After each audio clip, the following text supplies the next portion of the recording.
So we're in a kind of an interesting situation here. Maybe it would be a good idea for a quick introduction, literally 10 seconds, and we'll start down there. And why don't you introduce yourself? Well, I'm Tom Nijs. I'm head of media relations and spokesperson for AWDC and World Diamond Center. Okay. Yes. Thanks. That's a lot louder than yours. Wesley Tucker. I look after Tracer, the diamond blocking blockchain tracking platform. Can people hear me? No, what was it? Tracer? Tracer. Oh, Tracer. Tracer. Good. Now, Wesley Tracer. Martin Leake from the DMCC, Dubai Multi-Commodity Center. Good afternoon, everybody. Ronnie Vanderlinden, the International Diamond Manufacturers Association President. Good afternoon. My name is Kimberly, the Executive Director of the World Diamond Council. excellent. Dennis Campbell, I'm a professor at Harvard Business School who has been doing research with your industry for many years. Leanne Kemp, the CEO and founder of Everledger. Ahmed Ben Slayem, CEO of the MCC. Ellen Jonkier, CEO, HRD Antwerp. And Jenna White with the Colorado School of Mines. Excellent. We have some people here also from Sierra Leone who are involved in cutting. You know, one of the things that we do is we bring these pictures here of these diggers from Sierra Leone, and I think that in some ways we should consider them participating or being here because in effect this is about them as well, not just the major industry organizations. David, can you speak or will we be able to hear you? Maybe David, you could just say hello. Hi, I'm David Buffard. I'm the Vice President of Corporate Affairs for Signet Jewelers Limited, the chair of the RJC, and a proud member of the World Diamond Council. Okay, that's David Opinio. He is the chair of the Responsible Jewelry Council. Annika. Hi, everyone. I'm Annika van Woudenberg, and I'm the Executive Director of Rights and Accountability and Development, a civil society group working on issues around business and human rights. Okay, I'm sorry that's going to be very hard to hear some of these people, but hopefully we will get the sound to get improved as we move along. Jared? Hi, my name is Jared Holstein. I'm with Damadeo. I'm a diamond and gemstone, colored stone wholesaler, and I'm with a member of the Jewelry Glossary Project, and I'm on the advisory board of Ethical Metalsmiths. Apologize for the sound. Is there anything we can do with the sound here, anybody? Yeah, working on it. They're working on it. Feriel, please. Hi, everyone. My name is Feriel Zarouki. I'm the Senior Vice President of Corporate Affairs at Debairs Group, Treasurer at RJC, and the Vice President of the WDC. Sorry, it's a little difficult to hear you, Feriel, but Feriel is the... Have you taken over the World Diamond Council yet, or are you on the way there? What's going on with it? I guess we have these hand signs. But... Okay, so we will try to do the best that we can in terms of the sound of the people coming in from the internet. But in the meantime, we will proceed because we really want to understand some of these issues that are here. It might be important for some of the guys who are not in the room to type your views into a chat environment, which I will then be happy to show on the screen as well. The first job here is really to take a look at the agenda. And the situation in the diamond industry is anything but easy. I think that the movement of the Russian scenario woke everybody up to the idea of source certification and knowing more about the supply chain. So whereas before we were sort of, okay, we have a supply chain, we're doing the Kimberly process. Now with the Russian thing, it certainly woke up the RJC, I think, David, okay? And that's important. But it's also raising the fundamental issue, and I will put that up on the agenda, and that is, where do we stand with regard to ethical obligations in the diamond industry? Do we want to be ethical? Can we be ethical? What is ethical? And to maybe sharpen the pencil, I would recommend that we look at a very specific case here, which would be Russian source. I'm not using the trick phrase. What's that trick phrase? Who can help me? Anybody know what the trick phrase is instead of source? Origin. Origin. Right. That's what you were talking about this morning, Russian origin versus source. Right. So, you know, we have trick phrases in the diamond industry, origin, non-conflict. But let's look at the origin issue. So you can legally, if I understand correctly, I'm trying to get clarity on that, but you can legally buy Russian diamonds sold after the date of the U.S. sanctions, I think February 26th, 24th, and you can cut them in another country. I don't want to pick on India, but say India or anywhere else. And then, oh, sorry, and then you can trade them to the United States jewelers legally. So this is a test case exactly of should we be beyond legal. I would say to you that in a survey which ended last Friday, where we spoke with, just make sure I get to that. We spoke with, when we didn't speak, I mean, when we sent out a survey, we had 1,200 people or so responding. Let me just put that up on the screen over here. And the answer was from 62.3%, which is pretty interesting. These are RAPNet members, no double voting. All the people are experts in the diamond industry. 62.3% said that no, we shouldn't trade those diamonds. Now, I don't know. People have to make a living, but I would put the question to this group, should we be more than legal? And any views are all welcome. Maybe Ronnie, you want to speak to that? Talk to me. I'm just okay. Should we trade diamonds that are legal but have an ethical problem because they still originate in Russia? The case example is you have diamonds that have been mined in Russia after the sanctions were implemented. The rough is bought by a company outside of Russia, cut outside of Russia. So should those diamonds be traded in the U.S.? Would the diamond manufacturers and importers association have any problem with their members trading in those diamonds? What is the position, say, the DMIA to those diamonds? So what I was doing, everyone, was looking up, because you brought up ethical, moral, and law, right? Or legal. Legal is relating to laws, period, end of story. That's what legal is. Legal is what? Relating to laws. Right. That's what legal is. You have to do it legally. Ethically means moral principles, or some sort of branch thereof. So your moral principles. Relating to law, whatever those laws are in the countries, there's nothing I personally or IDMA can do if it's legal to bring these goods into the country. Substantial transformation is the way you can bring it into the United States. Morally, at the moment, as much as we all have friends at Alrosa and everywhere, okay, in Russia, it rips you apart. Morally, I can tell you personally, I will not deal in Russian goods that are after February 24th. But we do know that there are colleagues out there that feel differently. Legally in the United States, you can't deal with it. Period, full stop, end of story.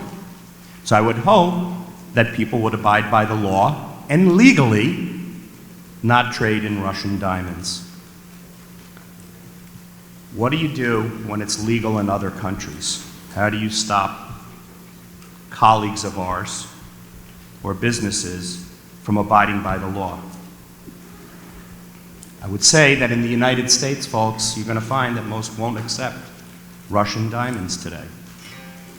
Just very simple. But you brought up at your conference this morning, how do you know that Russian diamonds are coming in or not coming in? We don't know. We don't know. And I don't think we'll ever for those that decide to bring them in a fashion that is probably not legal. But remember one thing, Mike, you're talking about the KP, and I think you mentioned something about you won't accept the KP any longer. But KP is rough. That has nothing to do with polish, right? It has to do with the flow of rough, the Kimberly process. So we have to delineate from what the flow of rough is versus the flow of polish. What I did take notice of this morning that you said, we were talking about possible shortages. And, you know, I found it very interesting that you were saying, well, with a third of the Russian production being removed from the supply chain line, I found it extremely interesting that, you know, maybe we won't have shortages. And maybe there are other organizations and producers up there that can pick up some of the slack. Third is a big number to pick up. But at the moment, we've been having, any shortages that we feel at the moment are probably more COVID related than supply chain from producer countries, as we're talking third. So I think it's a longer discussion, and we could probably take up to 3 hours today talking about legal and moral issues. But I would say that morally, most people in the United States that I can speak for, and elsewhere as well, in other countries, will morally not deal in it at the moment. So if I understand you correctly, you're saying that you understand it is not legal to bring in diamonds into the United States that were sourced from Russian rough, but transformed? I mean, I understood that substantial transformation. It is legal. It is legal. Okay. Now, the issue that it is not legal, right, to bring in Russian rough that was produced in Russia, yeah, into other countries as polished and shipped. Right, agreed. But if you were to buy diamonds from Russia legally in Antwerp, okay, and cut those diamonds in Israel or India, you could then sell them to the United States market. You can. You can. It's legal. It's legal. Okay. So my question goes to the line of, hey, does IDMA, as an organization, or as the United States organization of IDMA, which DMA, is Diamond Manufacturers and Importers. do you have a rule that says your members can't trade those diamonds? I mean, do trade organizations take any positions beyond legal? And it's okay if not. Can we take a position? Yes. I've stated morally we shouldn't be doing this, we shouldn't be trading in it. I have clients, retailers out there that have sent us emails or documents to fill out that we will not trade with them in Russian production, period. And some of them, unfortunately, which is, you know, a problem, I look at it as, don't even want prior to February 24th at the moment. They don't want the Russian nameplate in their stores at the moment. Yeah, right? Yeah, that's their and choice. They want to be able to say that. That's their choice.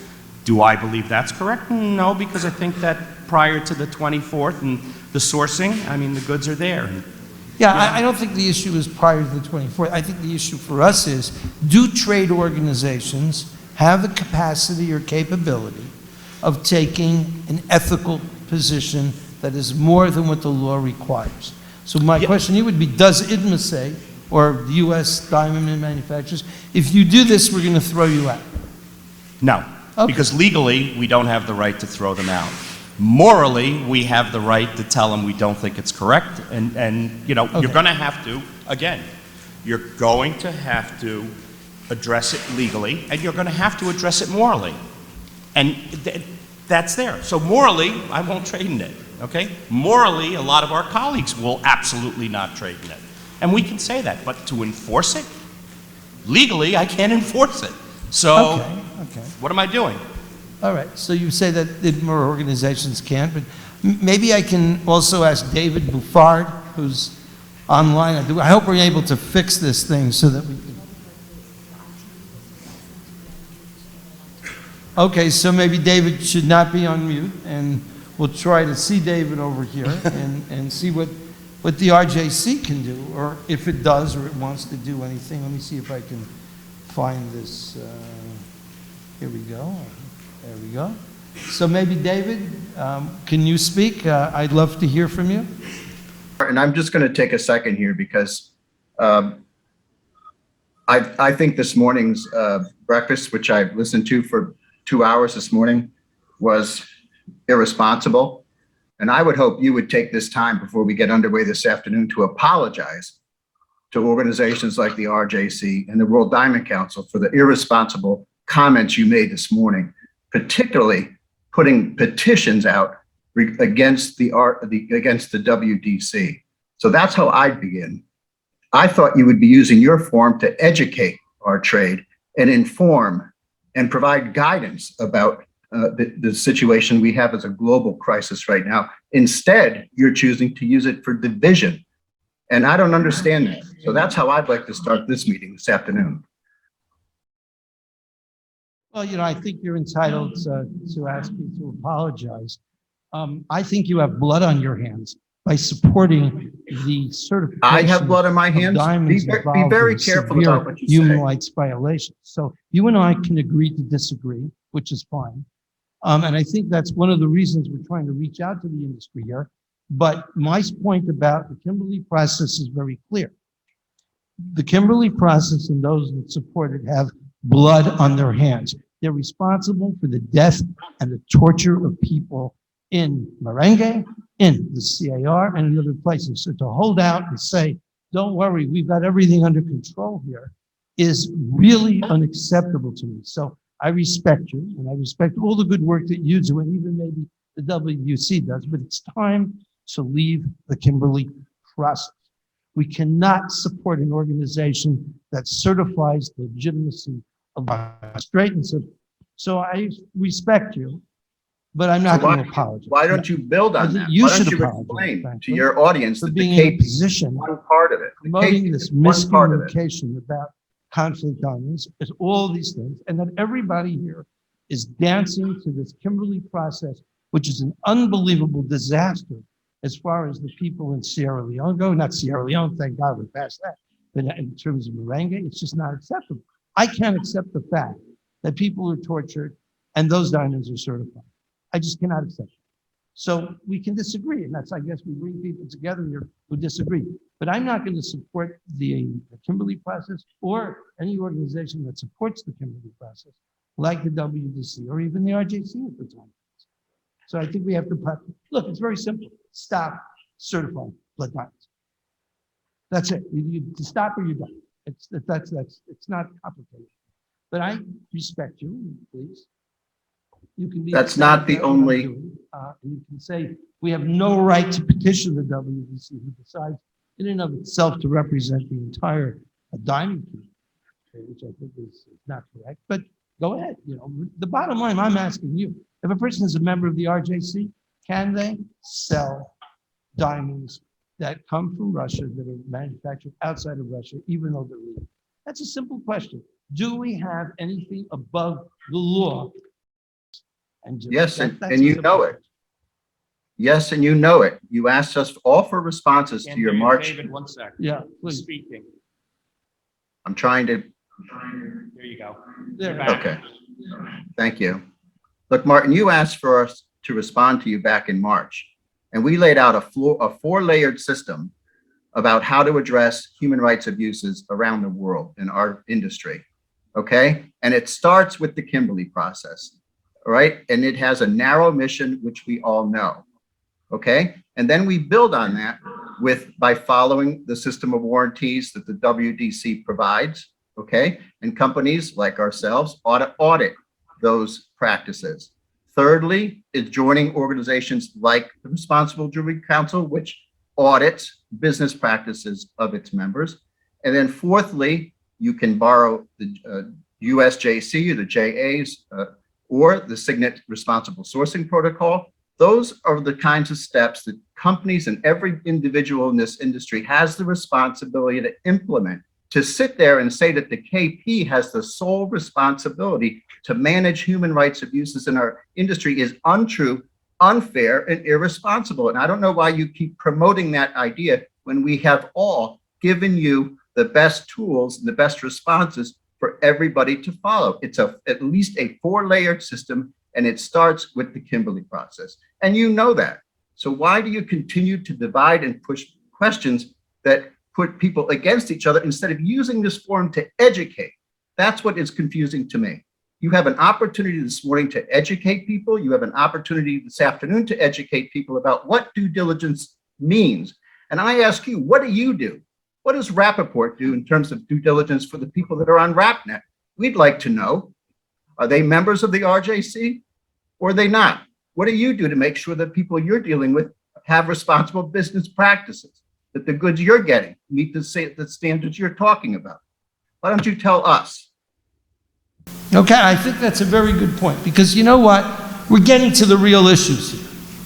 Again, I'm going to focus on a very simple fact.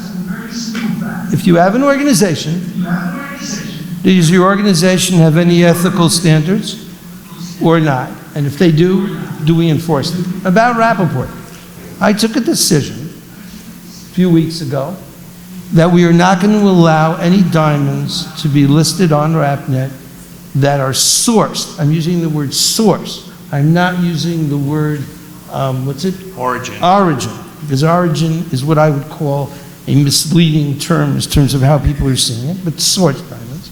We will not list any of them on RapNet. We've warned the people who are now importing those goods from Russia all kinds of ways. Do not list that polished on RapNet. Do not offer that for sale. If we find out that you have, we will then publish your name and we will expel you from RapNet. So I think that we're going to take that ethical position, even though it's 30% of the goods in the market, even though it's going to hurt our customers, because at some level we're willing to say that business is not as important as other human rights issues. Now, I'm not saying everybody's got to take that position, and that's fine. But I'm taking that position with RapNet, which shows you we're a private, non-trade organization, has the ability to have impact that trade organizations cannot do because they're not allowed to do certain ethical things, supposedly. Okay? Now, that issue is good. Look, I'm not against trade organizations.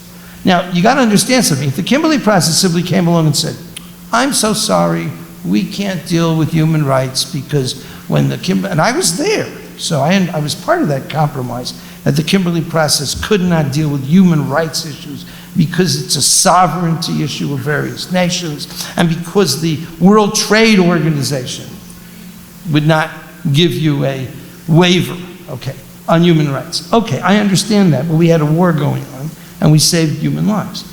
Now, when I look at the Kimberly process, they don't just say we don't solve the problem.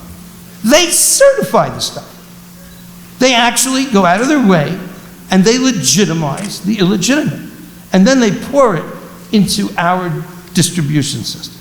So in my view, you're basing yourself, if you say on your 4 levels, and I'm happy to discuss the 4 levels, and I think that you can take that position as the RJC and say, this is what we're doing. And that's fine, God bless you, okay? However, supporting an organization that certifies blood diamonds, certifies now the Russian diamonds, puts them into our distribution system, in my view, that's where you're crossing the red line. Now, you're doing great work with RJC, you're coming up with all kinds of guidelines, okay? But you're not solving the problem of what we should do about blood diamonds. You're not. And if we didn't solve it, I'd say, okay, you're making it worse. You're certifying them. If we were shooting jewelers in LA, and we came up with an agreement with the governor of California that there's a lot of, I don't know, disenfranchised people in the world, and they should be allowed to steal jewelry, because jewelry isn't a life necessity. So, you know, it's legal. I guess people would maybe buy it. But my point is, can we, as an industry, find certain ethical things that we can hang on to? And if not, trade organizations, and I'm not against trade organizations. I think it would be great if the RJC suspended members who dealt in Russian diamonds. And even if I said to you, we asked another question, we said, hey, what about US sanctioned diamonds directly? The diamonds are actually cut in Russia. Okay. And I'm not against Star Rose. I think they did a lot of great stuff too. And it's very unfortunate. But we have these problems, these ethical problems that on one hand, we want to keep workers working in in Surat. On one hand, we also want to take care of our Russian friends who are legitimately trying to do better work. It's not their fault Putin starts a war, maybe. But the bottom line is, do we have any red lines? And what are those red lines? And can we have ethical red lines? And I don't mind if RJC or if IDMA comes up and says, listen, guys, we're a trade organization. We have our limitations. That's it, we're fine. But where do you get off telling the world, don't worry, it's a non-conflict diamond? And you know, we've gotten better at this, but even now, some 24% of people have said that they don't know, that they think more. 40%, I'll show you the survey, they said, and this is the trade, saying, oh, if it's non-conflict, it's okay, no human rights abuses. So, you know, I'm not against anyone really. I'm saying for us to get a solution, I think it's important that we stop certifying blood diamonds as legitimate. And I think that it's not a crazy thing, okay? So let the governments, let the Kimberly process do whatever it can do that's good. But don't come to us as a trade, and we should back you up when you're certifying blood diamonds, and we should say, Kimberly process is okay. The Kimberly process, in my view, has blood on its hands. It's the mother of evil. It's certifying blood diamonds. So we have to, and that's to me a red line. And I say, listen, I'm a member of the jewelry trade. I don't support the World Diamond Council. I don't support the Kimberly process. I think that they should be held accountable. I think the United States government should withdraw from the Kimberly process. Enough is enough. And that's, again, that's my view. I could be wrong. But let's hear from other people. You know, I'm extreme maybe, okay? But I'm not apologizing for I spent 4 years of my life building the KP, but I'm not apologizing for being 100% against the KP and anyone that supports the KP, because I'm against anyone that would certify a blood diamond and tell us that it's okay. It's, you know, that's, and if we did have power as the trade in the Kimberly process as observers, we would say to the KP, we're out of here.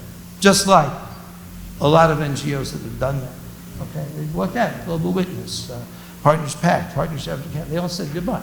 I said goodbye. I fasted for 3 days. So all I'm saying is that if we forgot about KP for a minute, what can we do? What can we do? Yeah, go ahead. Do you want to say something? That's my, and I think that's what everybody in the room, including online here, would like to hear. So what's the alternative? If you remove yourself from the KP, what's your alternative? What do we do then? You know, and what stops? Right now, we can track the flow of rough. Yeah. We can track it, and we have a good idea. And like anything else where we have troubles with gun control or any other, it's a small part now. It happens. It's awful. It breaks all our hearts. But what's the alternative? I think we've done as an industry, and I obviously know that you were there at the KP, you were there when the WDC was formed in Antwerp. We were all together. The industry stood up together. And the industry now is working together with governments, civil society, and hoping that we can stop this conflict, whatever conflicts are out there.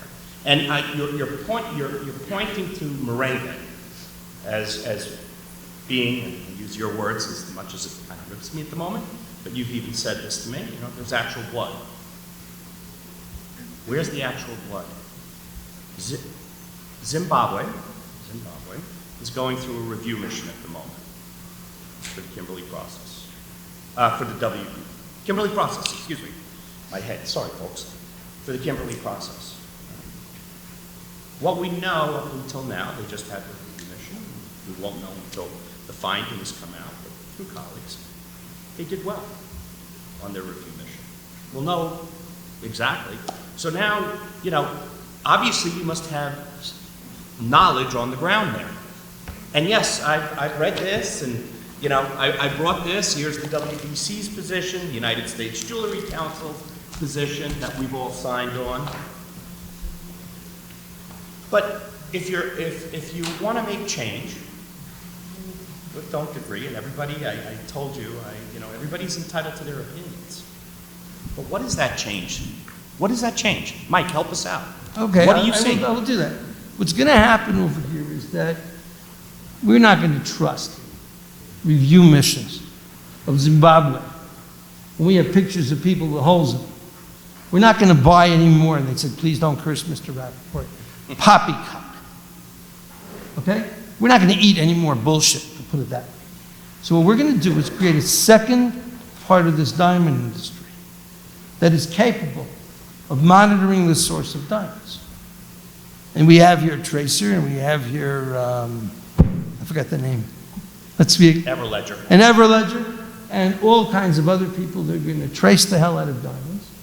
And we're going to split the market, bifurcate it, split it like the Red Sea, so that those people who have diamonds from known sources will be able to fly their flag real high and make sure that consumers understand that they have legitimate diamonds.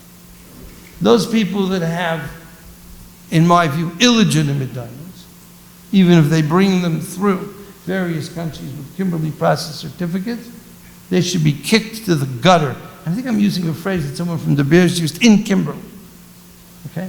And those diamonds that are unknown start to become more known as to what's going on with them, where they're coming from. So in other words, there was an idea of the World Diamond Council, I think, that was, oh, we all have to be in this together, we all have to support each other, we have to run in a way that the Kimberly process runs with unanimity of stuff. It's obvious. Kimberly process is never going to change the definition of conflict diamonds. And you may think they can, okay, do it. You've had how many years, 20 years now, 10, 15 years, 18 years?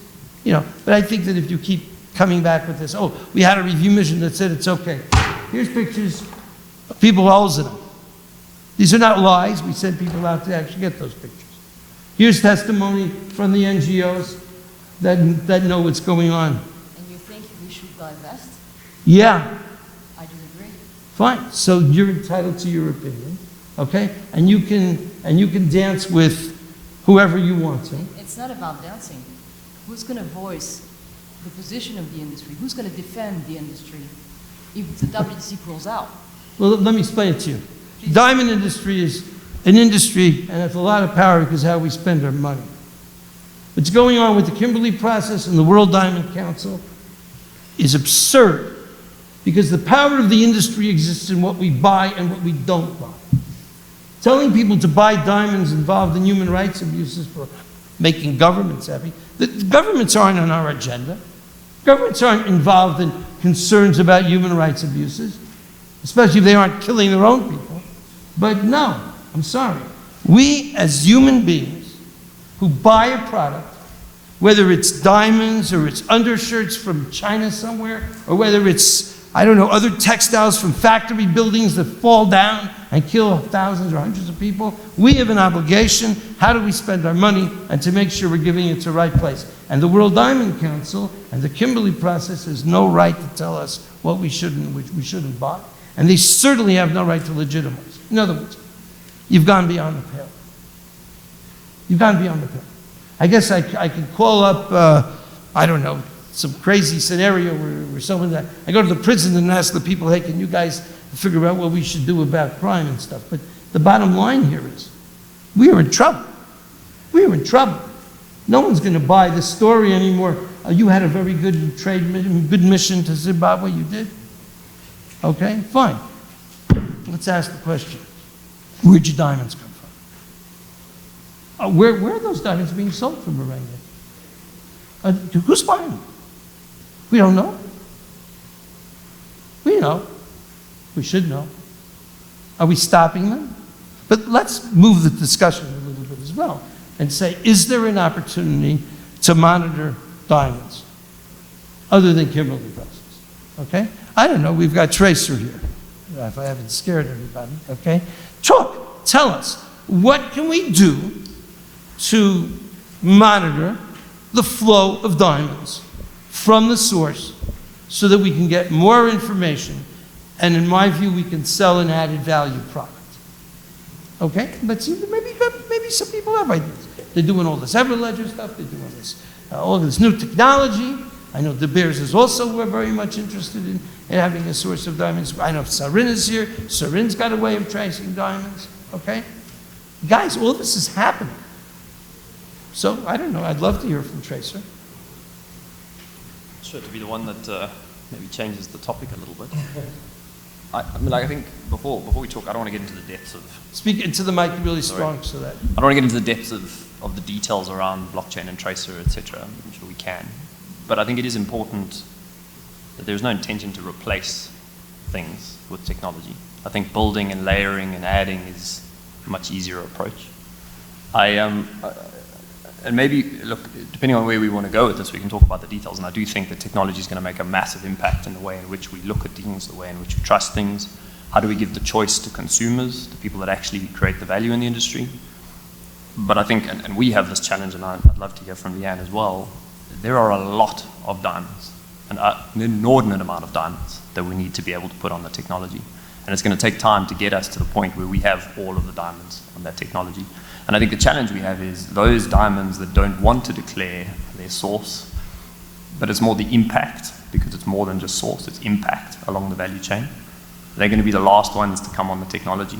So the gap between today and where we're going to get to, we do need something in the middle that's going to be able to cover us off for where we are. So I think, happy to talk as much as you like about the details and technology and the value, and I'm a firm believer in taking the story from the beginning the whole way through to the consumer. But I don't think it is a silver bullet that's going to get us from 0 to 100 in 6 months or a year or 2 years. It's a complicated problem, and we were, as you know from Tracer, we're focusing on somewhat larger goods, 4 grainers and above, and we're working on something different for melee. But as a newcomer to this part of the industry, rolling around in the size of the melee challenge is unbelievable. The sheer volume of stones that we're dealing with is something that technology is not going to solve overnight. So, I mean, I'd love to hear everybody's view, but I think to try and switch off and switch on where the industry was and where the industry needs to be is going to be quite painful, and I think we're going to need to layer on. But I don't know if people agree with that sort of view of the world. Leanne, what do you think? Is there a way to trace diamonds? So I'll have to say we work across many different supply chains, whether it be diamonds and gemstones, definitely in the textile space as well, and even more complicated critical minerals out to electric vehicle batteries and solar panel passports. And the diamond industry stands to be an exemplar for the world. You have hyper-consolidation geographically. It has one of the most simplistic supply chains that you could ever traverse. Yet, it has one of the most challenging human systems, and it is often its own worst enemy, in that change is seen to be inertia that we cannot hurdle across. And innovation stands to be a nice glossy word, but we're not prepared to systemize innovation at its very core. And we're still sitting and looking at ourselves around the systems of yesterday with the technology of tomorrow, but the enablement of that in the alignment of value and value creation is missing fundamentally. You have actually the right construct. 81 countries came together to provide for the KP. There is not another industry that I can sit and speak to and or be involved with that has that construct. You have the right human system, but it's charged with complexity of emotion and charged with complexity of legacy. And being a completely newcomer to this industry, feels like I've been yelling at the wind for some time, yet we see other industries completely accelerate over the top of exampling how you can bring transparency. The tooling is missing. This is not a technology problem. This is a systems level change problem and a true alignment of value and value creation. And we're often fighting each other for what good looks like. So I would say we need to define what is good. Tom, yeah, it's great. Tom, you're working with gold, right? Right. And there are other commodities and other things out there that are also in the jewelry industry that, we are doing something. So maybe you can enlighten us what you're doing. You're with ARM, right? Right. I'm Toby Pomeroy, Mercury Free Mining, and we are a nonprofit located in the U.S. I also happen to be an ARM board member for 11 years or so. But what our work really is about connecting the jewelry industry to the issue with mercury in the gold mining system, in the gold chain. And most people, up until quite recently, have been virtually completely unaware that there is mercury involved in our gold supply, that there is About 20% of all the gold in the world mined every year comes from artisanal and small-scale gold miners who use mercury simply because they have no other means of capturing gold sufficient to live on. So we've got an issue of 20 million gold miners and 100 million people who depend on them who are shackled to mercury. And it's simply because there are means that they could use perhaps if they had the support, if they had the education, but we're also in this process looking for new methods. We are analyzing ores, innovating or connecting those with innovative technologies, and committed that we can, as an industry, align our attention, our intention, and support these miners having a means of mining safely and profitably. It is ridiculous for me that we're not addressing that in a really substantive way. It's an issue. I don't know that there's a greater issue in our industry than 12,000 pounds of permanent neurotoxin, mercury, being released into the environment every day. It's an issue, and I know diamonds are really important, and it may be that mercury ultimately has a bigger human rights negative impact, reputationally and humanitarianally, if that's a word, on the ground. I think is an issue that we must address. And yes, there is growth. We are seeing it. And so how that's going to happen, I don't know the structure of it, Martin. I don't know how we would track it, but I know if we bring our will to it, we will do it. That's how it goes. When we put our attention and our will to something, we have that happen. So we're honored. We are delighted by the traction that's happening, the number of organizations that are saying, yes, we want to be a part of this. We are standing with 20 million gold miners. Our industry stands with the miners. So I don't know if I'm answering your question quite, but I appreciate the floor. The question is there any way that someone buying mercury-free gold would know that this is mercury-free gold? Is there any way in which to ascertain or to ascertain the distribution system? Yes, there is. So what are you doing in that regard? And maybe diamonds can learn something from gold, or at least your story about how you're able to identify or the product that, and make sure that we know where that stuff comes from. Please. Right. There is not much mercury-free gold that's really available in the world that is traceable. Alliance for Responsible Mining, fair mined gold is eco gold. There's been no mercury cyanide involved in that whole process.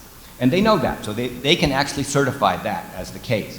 We are working on a pilot program with ARM as well as with SCS in developing their SCS 007 certified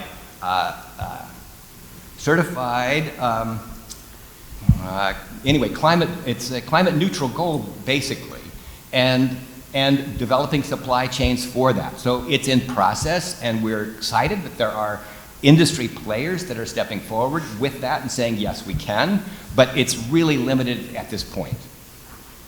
Right. Ahmed, do you have any views about how Dubai, which is a central place of goods coming from Africa or elsewhere, and you may say, listen, we just follow the law, not our problem, but is there anything that you can do, or Dubai can do, or UAE can do, or relative to diamonds that are coming, say, from Merengue, or diamonds that are clearly problematic? Is there any way you can, go beyond the Kimberly process in terms of not accepting imports of those diamonds? And also, what is the position of the UAE right now regarding diamonds that are coming from Russia? Are you okay with their importation, or what's your deal? Yeah, absolutely. Me and Martin will take turns on this. First time I spoke to you about Merengue Mines, I think, was 2011. You utilized the first talk in Almas Tower. You were giving an update about the forest in Yosemite Sams when they burned them intentionally and new markets come up. In any case, we've gone back and forth on this. We've dealt with a situation where we couldn't be processed. So I'm happy to share that. I mean, as of now, nothing to my knowledge of of shipments have been processed since the conflict. Yeah, there's been a lot of interesting discussions today. Sorry, Mark, bring that Yeah. back. There's been a lot of interesting discussions today. Just want to go back to one point. If you are advocating to boycott the Kimberly process, please be aware that your actions would be illegal, because any diamond coming without a Kimberly process is illegal in the US for last I checked. So until you've got an alternative, just let's make sure the unintended consequences of what we're saying, we don't get carried away. And the unintended consequences of what you're saying is people are going to say natural diamonds getting too hard, I'm going to get lab-grown diamonds. And then the livelihood of 1 million people in Africa who are digging the artisanal guys, etc., they're going to be in danger. They're going to be out of work. So recognize the good things that diamonds do. It's not a perfect world, and we all need to work together to try and make it better. But we need to be together on this. And otherwise, it's a lot of individual commercial institutions making decisions about what is morality, what is legal, what is ethical, etc. And there's conflicts of interest when you have that. That's why you have trade associations to work together to try and make sure that we can put the commercial stuff to one side and actually work for the better interests of the whole industry. And I think that's really important. And it's not somebody in New York making all the decisions about what is ethical, what is moral. Yeah, we've got to work together as an industry. You've done a great piece of research in Zimbabwe, and I wish you had participated in the review mission to Zimbabwe to actually bring that to the attention of the review mission in Zimbabwe. Because at the moment it's you saying, I've got these photographs. Can I verify them? Can anybody verify them? Can we go back? You've not published the names of the people, for example. I understand about trying to protect people around that, but we need to work through the channels that we have. And I know you're raising some very good points. You've got a commercial perspective. I believe also the market should decide about what diamonds with origin and all the traceability, etc. Maybe they will trade for a premium. Great. That means that more people will be incentivized to get their diamonds through the tracer systems, through the religious systems, through the origin. I mean, we've got a delegation from Botswana here.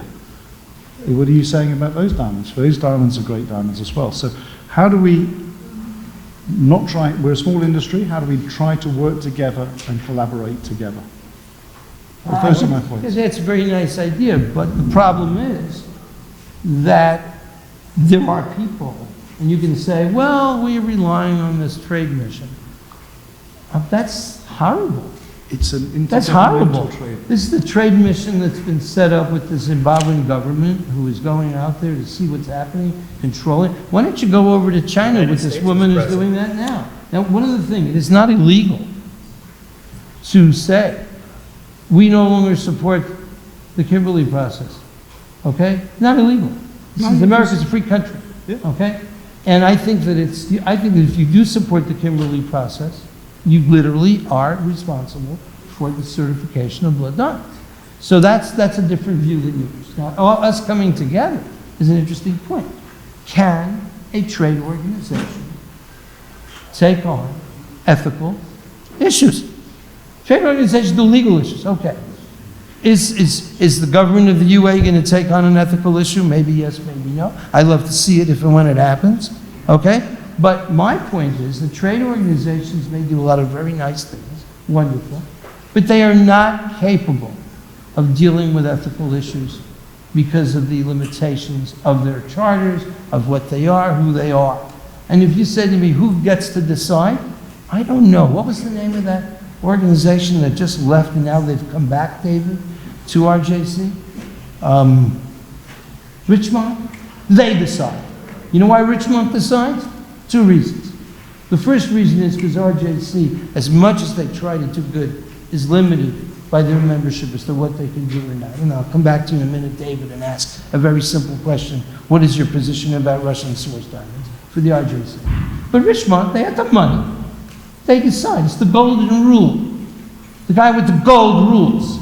Now, we're talking about thousands of independent jewelers in the United States of America, many of whom do not want to buy Russian-sourced diamonds, as an example. Certainly not merengue diamonds. Okay? And if you say the trade organization will solve the problem, it won't.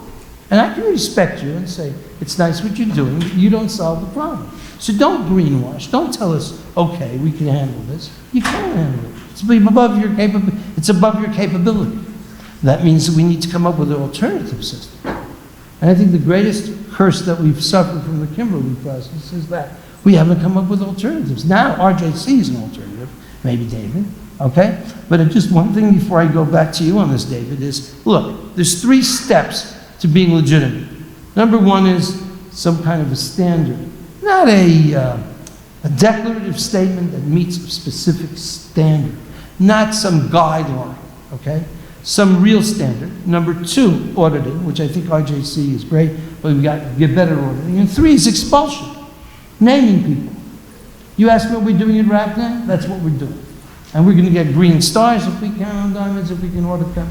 So it's having a standard, a declarative statement from the supplier, having auditing, because if there's no auditing, anybody can say anything, and then expelling members, naming them, and saying, these are people who have violated our standards, they don't belong in our organization. Okay? Now, doing that requires the consensus of the organization. Maybe the AGS will step up on this. Maybe another organization will step up on it. I know RAPNet will, but this question is the key. Where do we go? Can we effectively put forward ethical standards that transcend the law? And maybe we don't. Maybe we say, listen, this is what trade organizations do, this is what governments do, and this is what private groups of companies like, whatever the name of the, I keep forgetting, what? Richmond does, or Tiffany does. Because these people are setting standards, and they are applying those standards very well. So this bifurcation of markets isn't a new idea. But I just am looking for the ability and asking the question, how do we stop this? And maybe we say we can't. We'll have different companies, like Tiffany or someone, who will remove themselves from the, well, how many million cutters or whatever you've got out there in Botswana. And we'll say, listen, you can show the goods come from Botswana as legitimate, fine. If you can't, go away. And I think that that's what's happening in the industry. So if there are ideas of how to stop the blood diamonds, if there's ideas of how to, and that's minor almost to the extent that, can we have real knowledge of the supply chain? Real knowledge. And can we transition to that? And I think that's, I don't know, back to you, David, or to you, Feriel.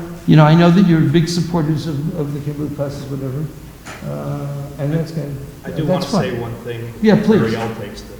Yeah. So what Martin was saying, and I just want to be clear so that everybody in the room understands this, is that what he was saying is, in order to import any or export any rough into the United States, you need a Kimberly process certificate.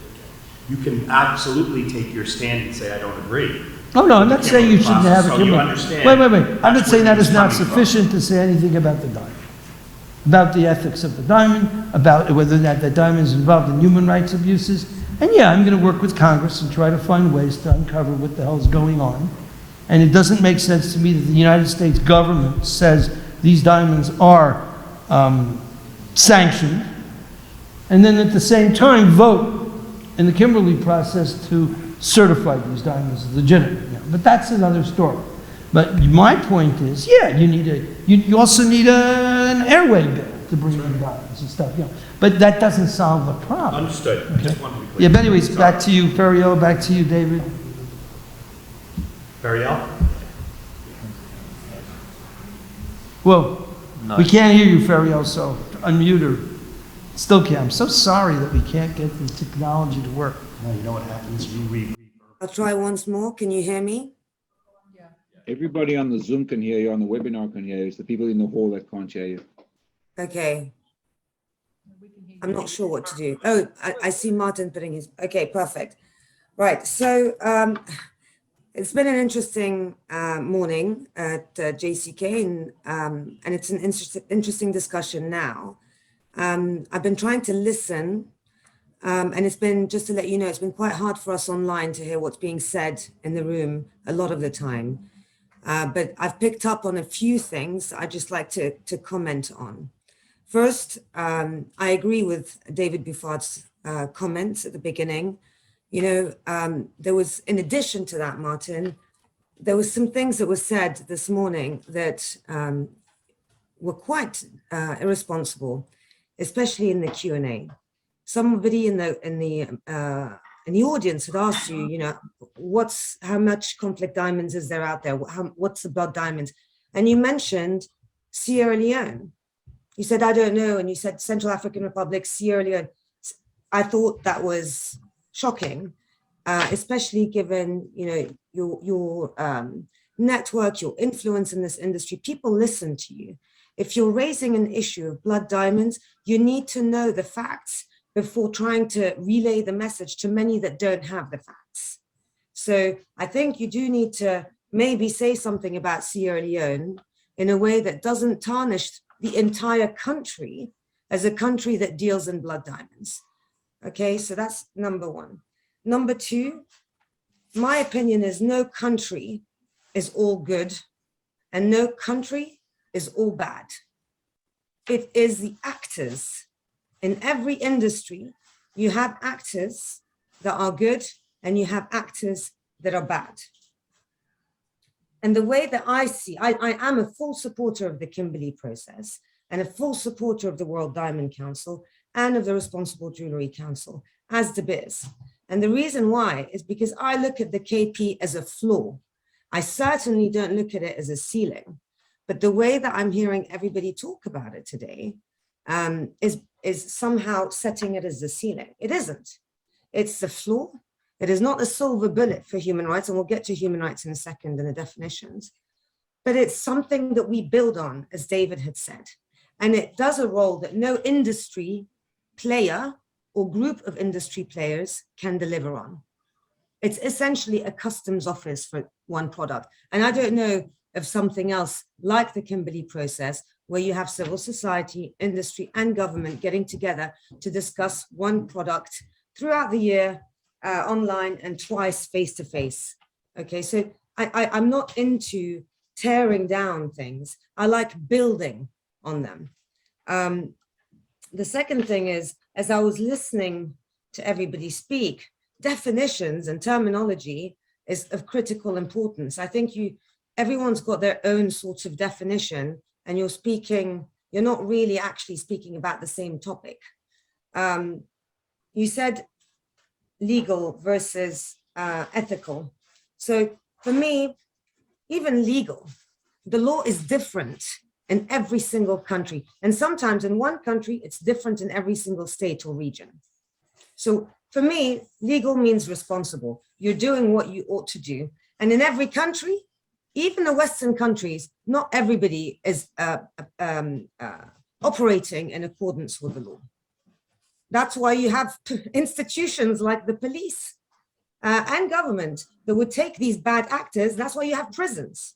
Saying that the Kimberly process does not work is basically saying, like, you know, I need to be against traffic lights because they do not eliminate deaths everywhere in the world.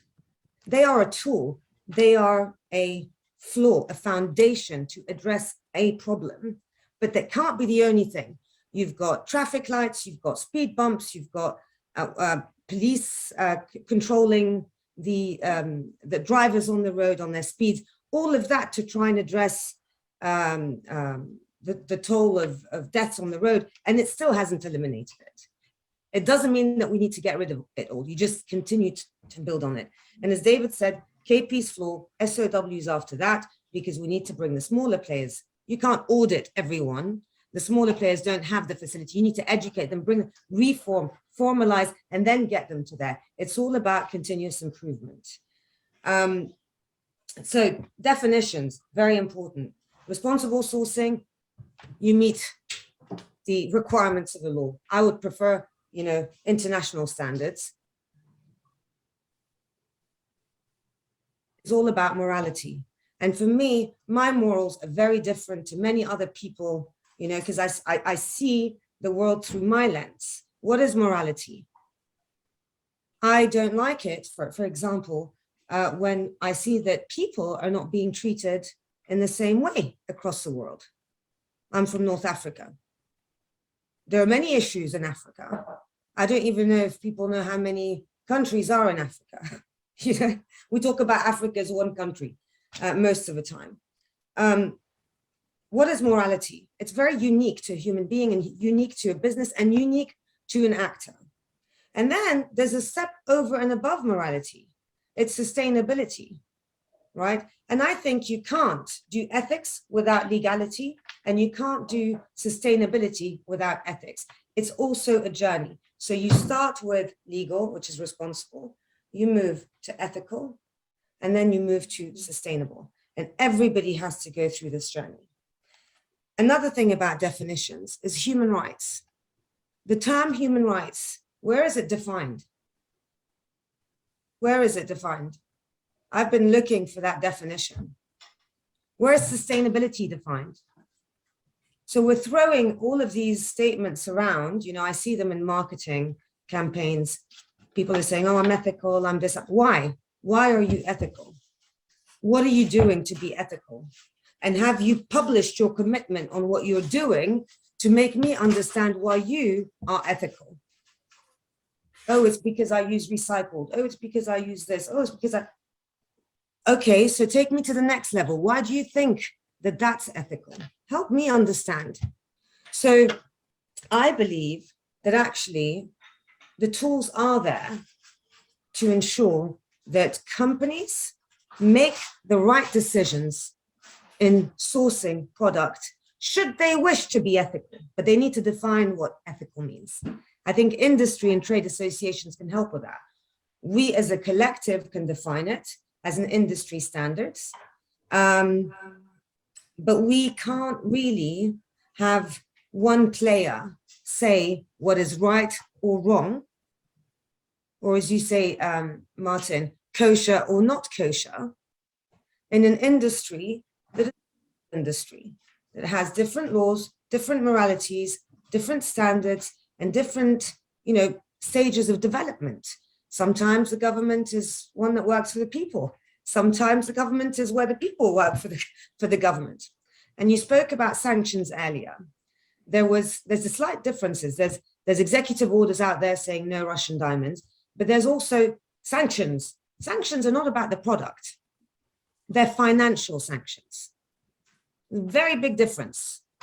So hearing this is a bad diamond, this is an evil diamond, you know, and this is a good diamond, that doesn't even align with sanctions or morality for me. So there's a lot of work to do with this, I agree, totally.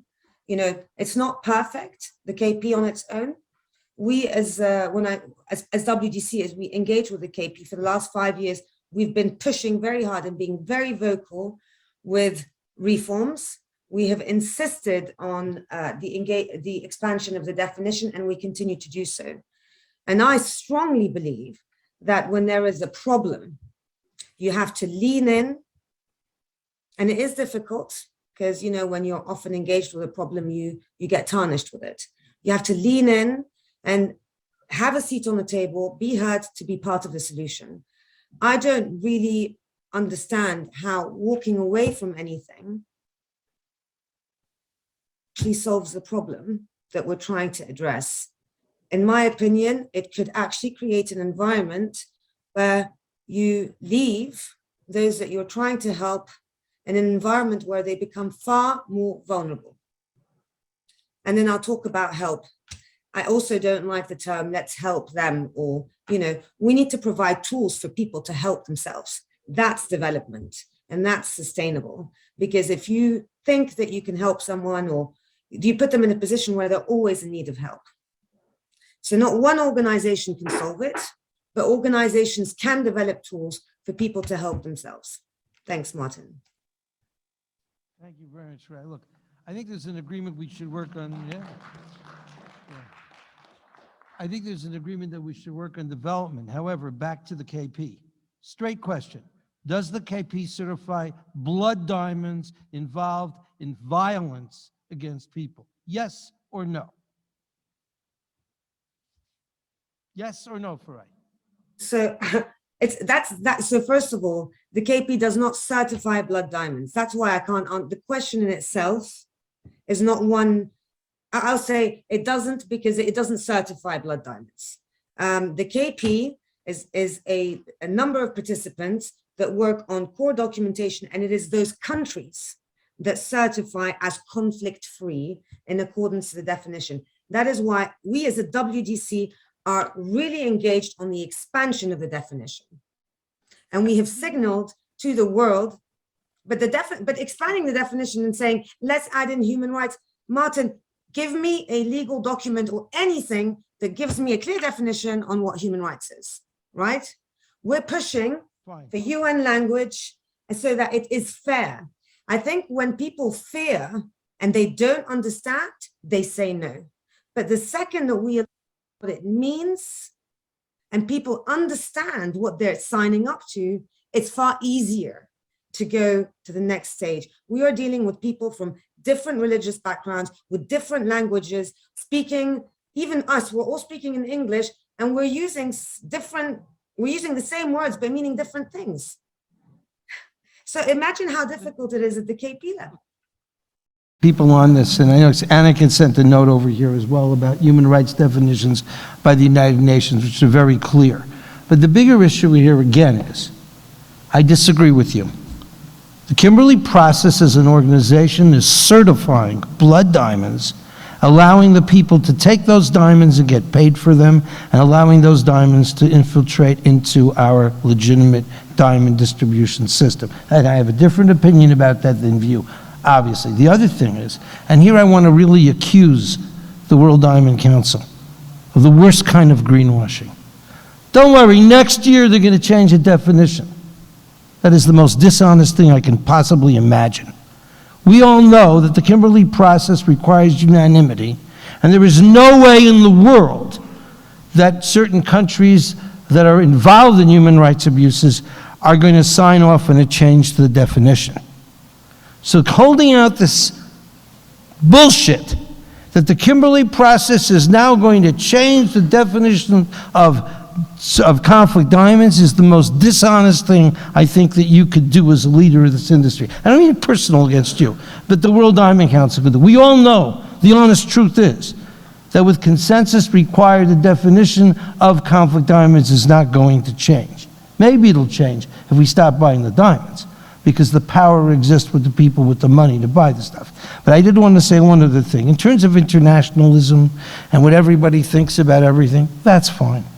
But in the end, it's companies like Richmond or Tiffany or RapNet, individuals, that will decide what kind of diamonds they're going to market and if they can get a premium price for them. And I ultimately believe that, you know, it's nice to have these organizations and everything, but the bottom line is going to be that if you can make more money, the diamond trade can make more money by having source certification, they will do that. And it won't require the agreements of ministers who line their pockets with blood diamonds, with Kimberly process certificates, so to speak. Those are not the people that are going to make the decisions about what kind of diamonds will be sold in the United States of America. So we have a difference of opinion. I'm just trying to lead us into some other area here.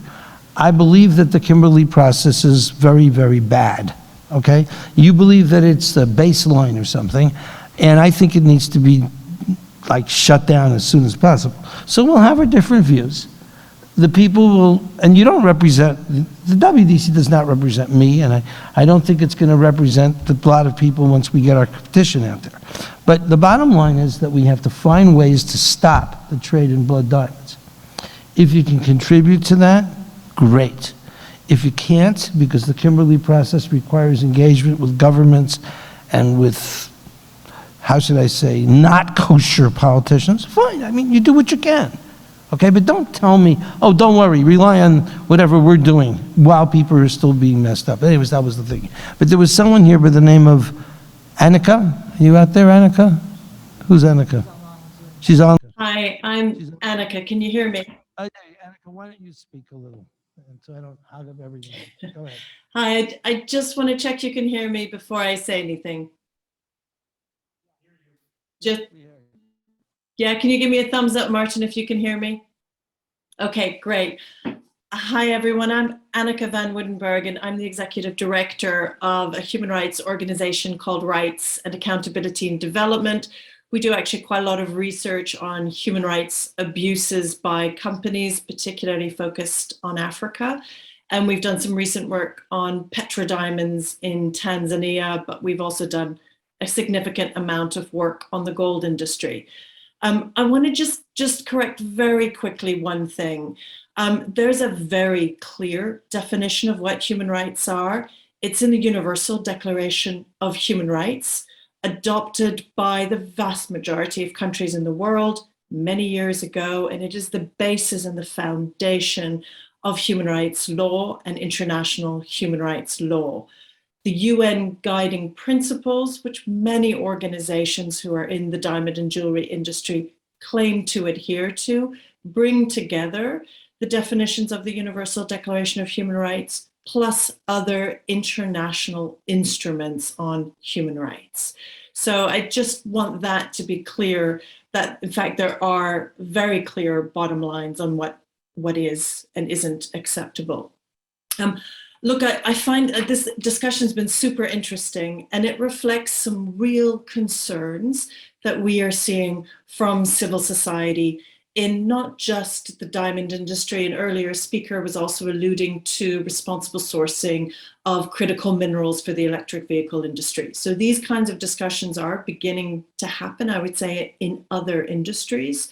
And there are huge problems at the moment with companies claiming ethical standards, and I do agree that there's no real definition of what an ethical standard is, but there are huge claims out there of ethical and responsible sourcing, whether by individual companies or trade associations, and it is extremely difficult to certify or to check that that is indeed a responsible claim.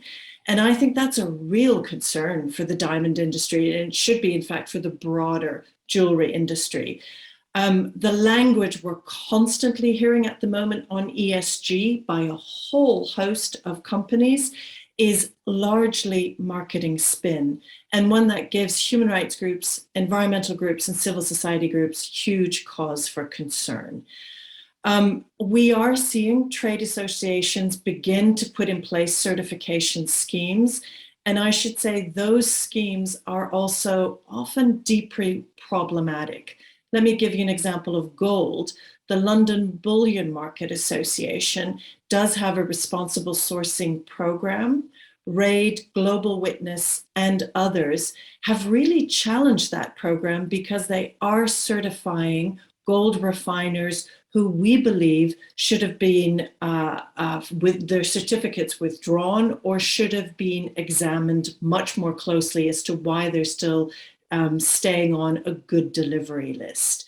It's just one example. I could give others, but what we are frequently seeing now are certification schemes that don't have real teeth, that don't enforce those schemes, but which make very grandiose claims. Look, what's the answer to this? You will not be surprised that I'm going to say strong international laws. We are sometime probably away from that, but I think industry and companies have a huge role to play in going to governments to say, we need stronger laws. We need stronger due diligence laws, which requires companies to check, which requires transparency. And auditing is a key part of this. And I'm sure as we get on in the discussions, auditing will come up again because it's a weak link at the moment. Auditors are frequently paid for by the companies conducting the audits. And so they are not third party or credible or independent. And I think that's a real area where further work is needed. I would like to see that, sorry, and I just want to say one other thing. I think frequently consumers are ahead of where laws might be. And I think increasingly in this industry, that's what we're beginning to see. Huge demand from customers for responsible sourcing, claims by companies that items are responsibly sourced, but rarely the ability to prove it.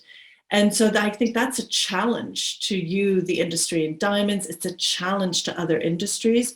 International laws would help. Pushing states to put those in place would help. It doesn't mean the industry itself can't start to be clearer, firmer, more transparent, and much more accountable. I don't have necessarily detailed answers to all of your questions, Martin, but I think some of the challenges you're throwing out are important ones and are being echoed by others in civil society. Lastly, on the KPs, you will know that numerous civil society groups have withdrawn from that already. And it's because there are significant concerns about these tripartite bodies that are government, civil society, and the private sector. And they can be very useful for communication. They're not always useful for improving things. I certainly agree it should be a floor, but my goodness, we need to do more to get to that higher bar where we should be on true responsible sourcing and on true trade that doesn't contribute to human rights violations and environmental harm. Let me end there. Thank you. Thank you very much, Annika. Very well put. David, the RJC is probably the best organization that we have related to ethical issues, responsible. And so I question, and ask, and I'm not attacking everyone here. It's true, I'm taking away this holy grail called the Kimberly process, but your organization, the RJC, and also Signet, you're trying to be very important leadership about putting ethical issues into the equation of what is a legitimate or responsible supply chain. And you've done so much good work there. Now, you've had the situation where the RJC has been hit or has been directed by this Russian scenario. It's a shock. No one expected Russia to do that, to invade the Ukraine, really. And now the RJC went through some kind of a bump with that, with a number of organizations leaving and now coming back, which I'm happy to hear. And you're sort of our best hope. But what two real focused questions. First of all, does the RJC prohibit their members from selling Russian source diamonds? That's one question. And it's okay if not. We do what we do. We don't do what we don't do. It's all right. And if in fact that is the case, what's the RJC doing now that Richemont is coming back? Will you be able to expel members who violate your standards? Will you have ethical standards? Do you believe that the RJC should go beyond the limits of the law so that we can have a certain standardized ethical, human rights abuses, for example, whatever, that we can do more? And maybe what role can the RJC play in making sure that members don't deal in blood diamonds or don't do that? And what can we do here? I think we're in a transition period. I think we've been woken up by this Russian scenario, and I'm hopeful that now that we've gone through this catharsis, that maybe there's some really good solutions from the RJC. So over to you, David. Great, thank you. I just want to make sure you can hear me again. Okay, great, thank you. Look, I'm going to answer your questions with a little bit of a story as well.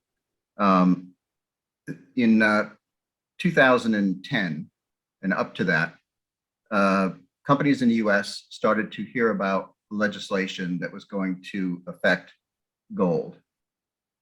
And we didn't really understand it, but the Dodd-Frank Act became a catalyst for US industry, primarily the jewelry industry and the electronics industry, to come together and create steps around companies conducting due diligence. And that's when I learned about the Organization for Economic and Cooperative Development, the OECD. Okay, and that is the answer.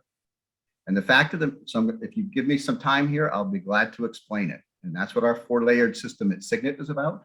And that's what the system of warranties does at the World Diamond Council, that builds on the Kimberly process. And that's what the Signet Responsible Sourcing Protocol does. So those are the 4 layers. I encourage anybody to go to signetjewelers.com. You can read it. You can go to signetresponsiblesourcing.com. I'll say it one more time, signetresponsiblesourcing.com. And you can learn about all the steps that are necessary to provide the kind of assurances around human rights that you're talking about. It's not solved by one organization. It's not solved by the KP alone, as you rightly say. We at the WDC have been fighting that for 20 years.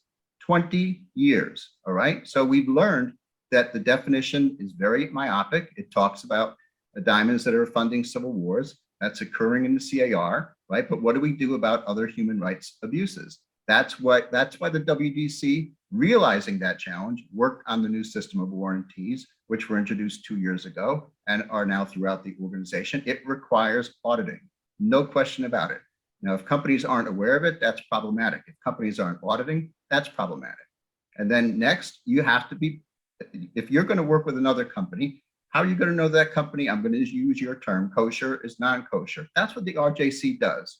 It has 5 areas that include human rights. It talks about the company's business practices, not the product, the company's business practices. And that's auditable. And you have to be audited in order to be a certified member. And we have many, many certified members and over 1,600 and growing members from around the world. Okay. And then lastly, again, the Signet Responsible Sourcing Protocol. Jewelers of America has another protocol called the Diamond. Ronnie's there, he can explain it, but it's similar. And the best thing about all these programs is that they are public and they're open source, and any company around the world can copy and use them. We encourage them. We help build them with great companies like De Beers and the company you mentioned earlier, Alrosa, as well, a great company, okay, who participated in helping develop the system of warranties to the point that it is right now.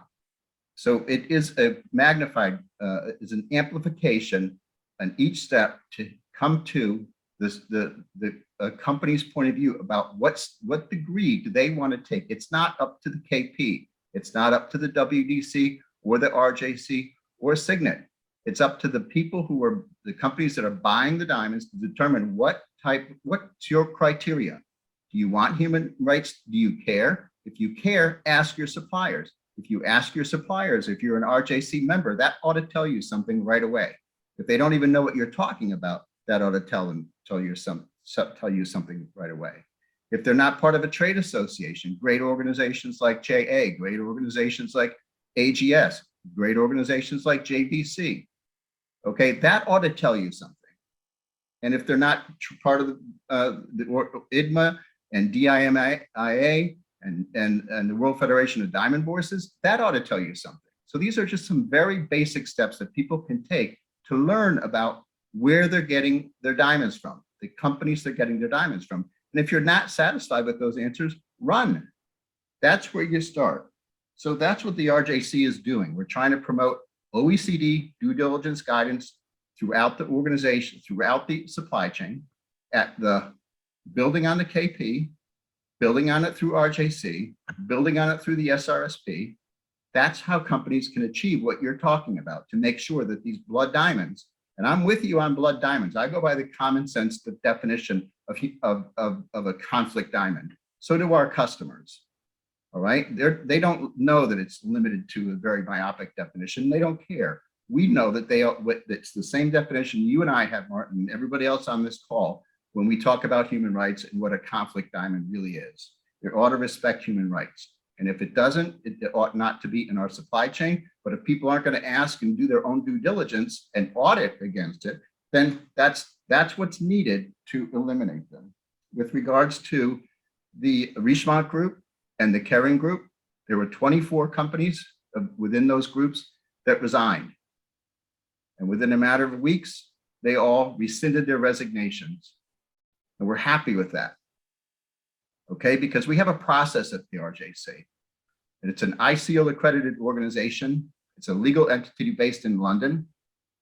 And it's 17 years old. There's a very long history of dealing with crisis and change and evolution in our industry, and it will continue to evolve.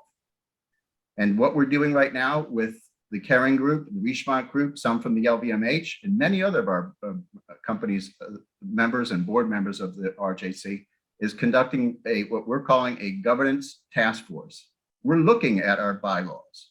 But we want to make sure the next time an unprecedented event occurs, that we have the authority, the legal authority, because it does matter, the legal authority to make a change and make either expel or suspend a member. And 2 months ago, we did not have that.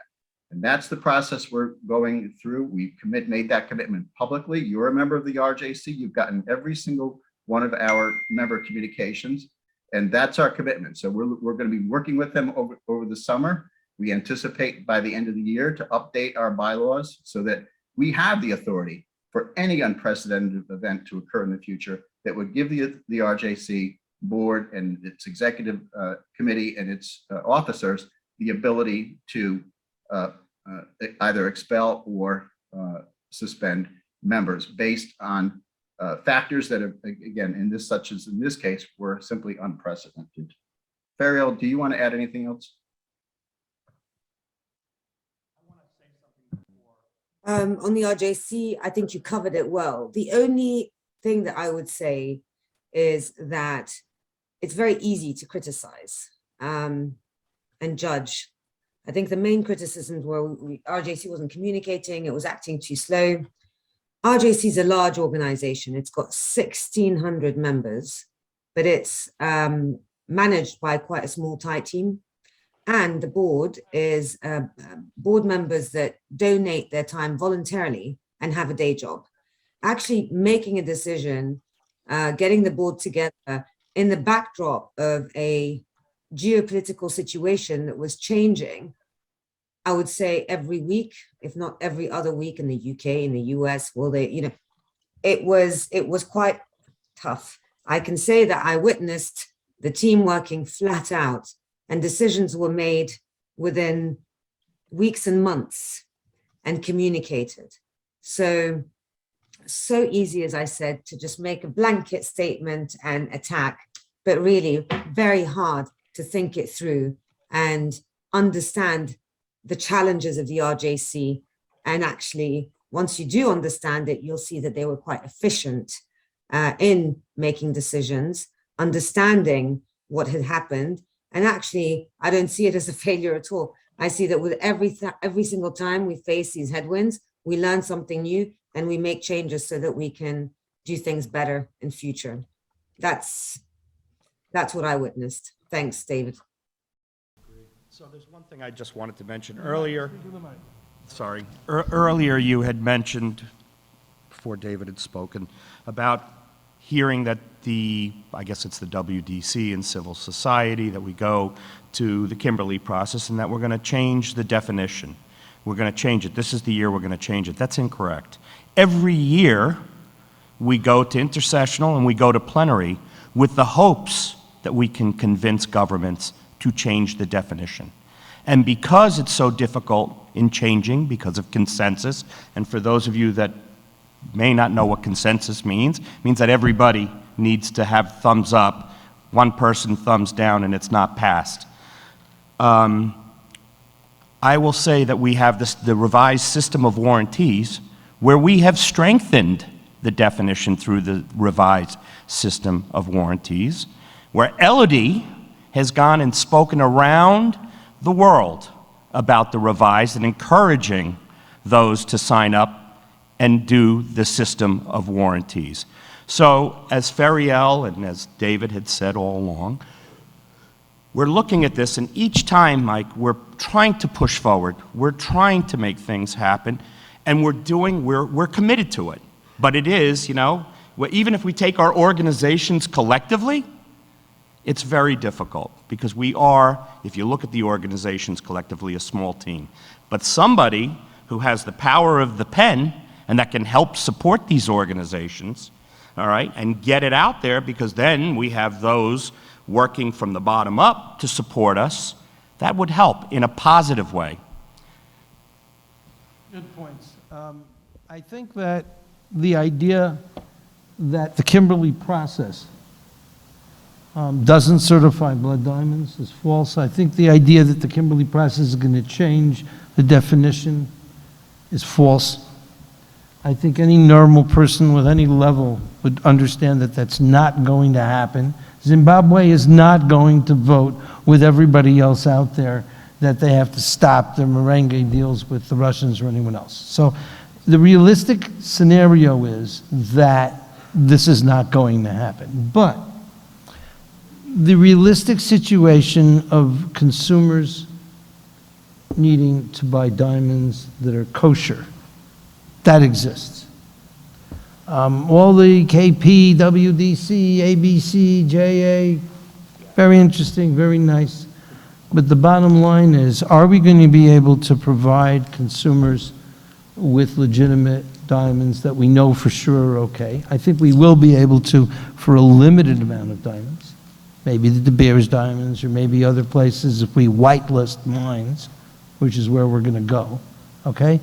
But the real question back to you, David, again is, if I'm a jeweler in the United States of America, and again, I'm not damning you or saying you're bad. You're doing the best you can. You're a nice person. You know, I got people work for me. They're great people. They can't fly 777s. I don't hold it against them. Okay, they do what they can do, and what they can't do, they don't do. Now, if I'm a jeweler in the United States of America, one of the 62% that answered, our RAPNet members at least, I know they were jewelers, we do not want to buy Russian-sourced diamonds. Can you say to me that if I'm going to be buying diamonds from another RJC member, I'm covered? I mean, because, you know, or maybe not, and if it's okay if not, but, you know, where does the RJC help me if I'm a jeweler and I want to know that the guy's an RJC member, and therefore I can say, no, don't worry about it. We have some kind of an ethical standard. Maybe it's about Russian diamonds, maybe it's not about Russian diamonds, maybe it's something else, but does the RJC have any positions? And you say OECD's guidelines. Guidelines. That's another one of those phrases like, you know, conflict diamonds. And, you know, are those guidelines real standards? Is there anyone that you can expel for not following OECD guidelines? But I'm not attacking you. I'm asking very simple. Does the RJC have ethical standards that transcends the law? That's the first question. And can I rely on the fact that someone is an RJC member when I'm dealing with this Russian issue as an example? And it's okay if not, but I would like to ask that. Back to you, and we don't hear you, we don't hear you, we don't hear you, we don't hear you. So, I just want to make sure you can hear me. Okay, great, thanks. Again, the RJC is in this layered approach. I think it's important to remember, you have a Kimberly process, you have a system of warranties, you have an RJC, and you have a company management system, an inventory management system, such as an SRSP. I've given you the websites to go learn about it. I'll say it again, signetresponsiblesourcing.com. It's all laid out there. So the RJC role is to first advise its members to follow the law of the land. Okay, and right now, the US is the only country with sanctions on Russian goods from Russian entities. Okay, and the UK has some financial sanctions. But other than that, though, there are no other sanctions on Russia. So how does an American jeweler then comply to our law of the land? I can only explain what we're doing at Signet. Okay, and what we're doing at Signet is we have our SRSP. Our SRSP is an auditable program. That's what makes it different as well. And for example, it's been including OFAC sanctioned Zimbabwe diamonds for more than 10 years. All right. It also includes making sure we don't get rubies from Burma or Myanmar. Okay, etc.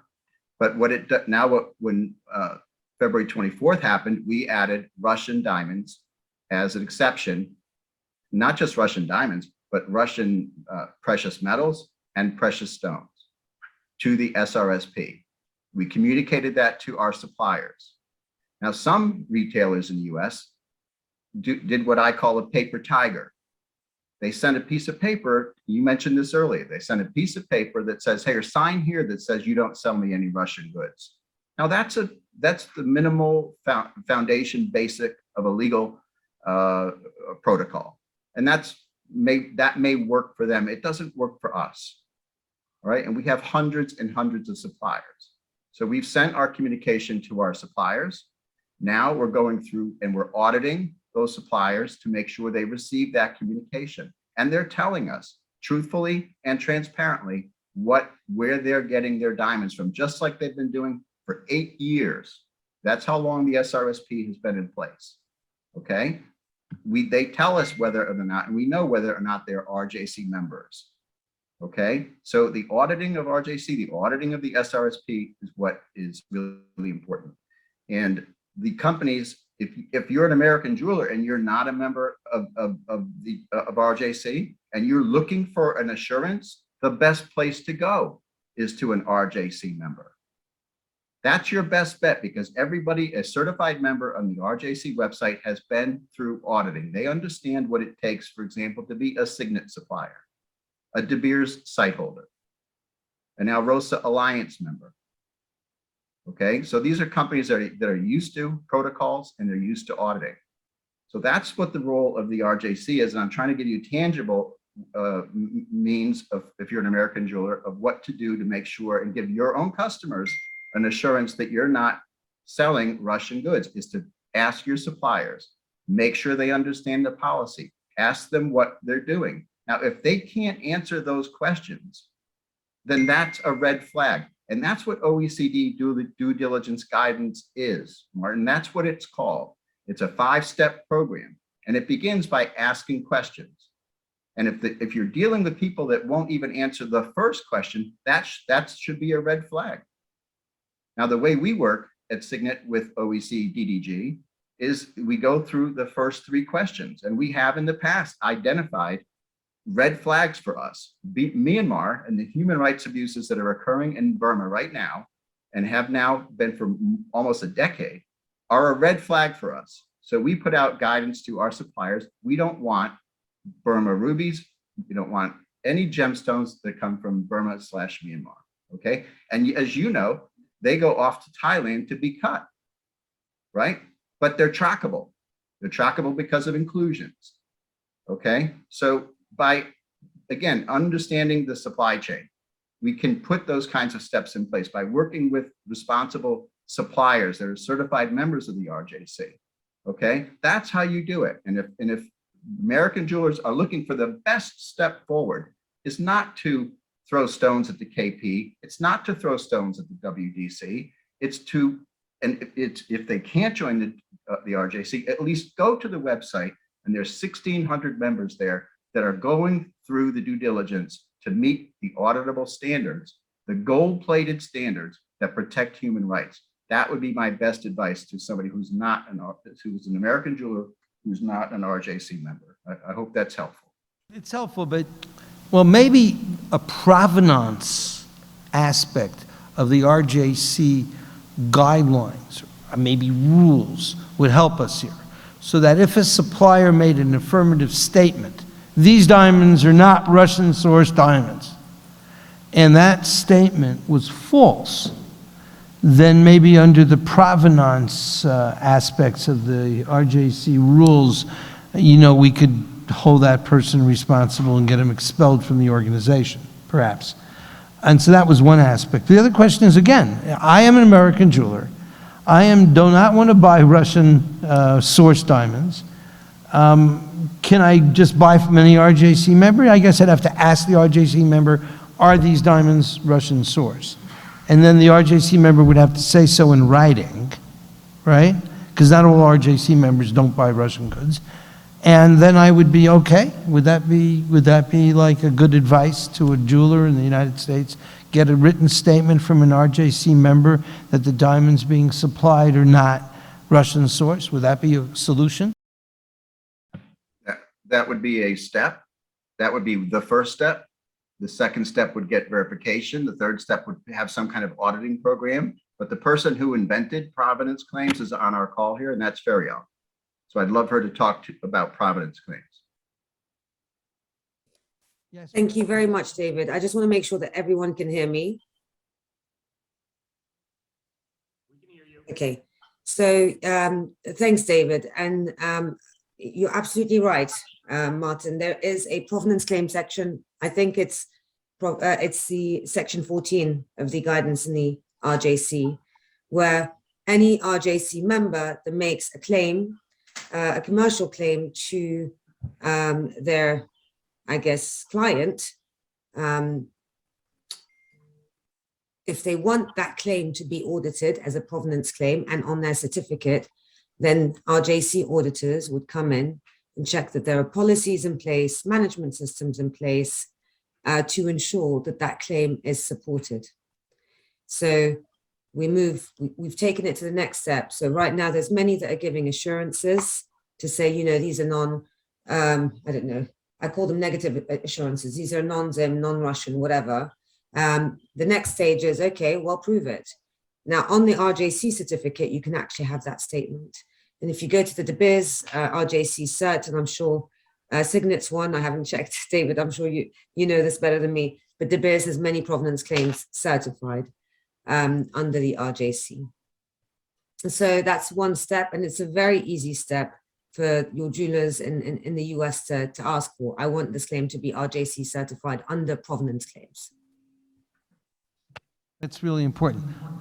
I think we're almost halfway there. We're more than halfway. I'm going to suggest a bathroom break, okay? But before I do, I'm going to reach out to Dennis here, who's not in the diamond industry. He's from Harvard. He's been working in this program with JA for how many years now? A lot of years.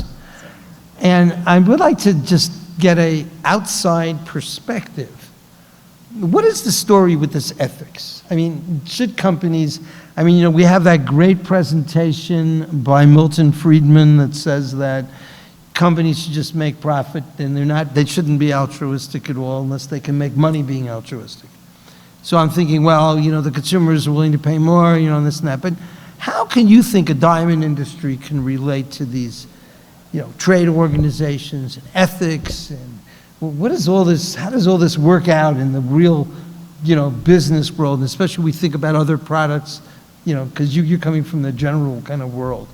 So maybe you could speak to this a little, Dennis. Well, Martin, you started out by asking, should industry leaders operate at something above a legal standard? And I'll first say, just as an outsider, I think it's very encouraging, despite the range of disagreement here, that actually you seem to be seriously engaged in this, and the answer to this question about operating above a legal standard here seems to be a clear yes. I mean, I'm hearing the debate here is very obviously going well above a legal standard, and I think if, as an outsider, if I look at the governance structure in this industry is super complicated, and it seems to have evolved as if there's something much more important than just a legal standard. You know, I look at independent labs like GIA, you look at nonprofits engaged in bringing attention to mercury and gold, for example, private technology providers that are trying to bring transparency into provenance and the like, including pricing as well. And so we have a range of outside organizations, trade groups, really complex governance structure.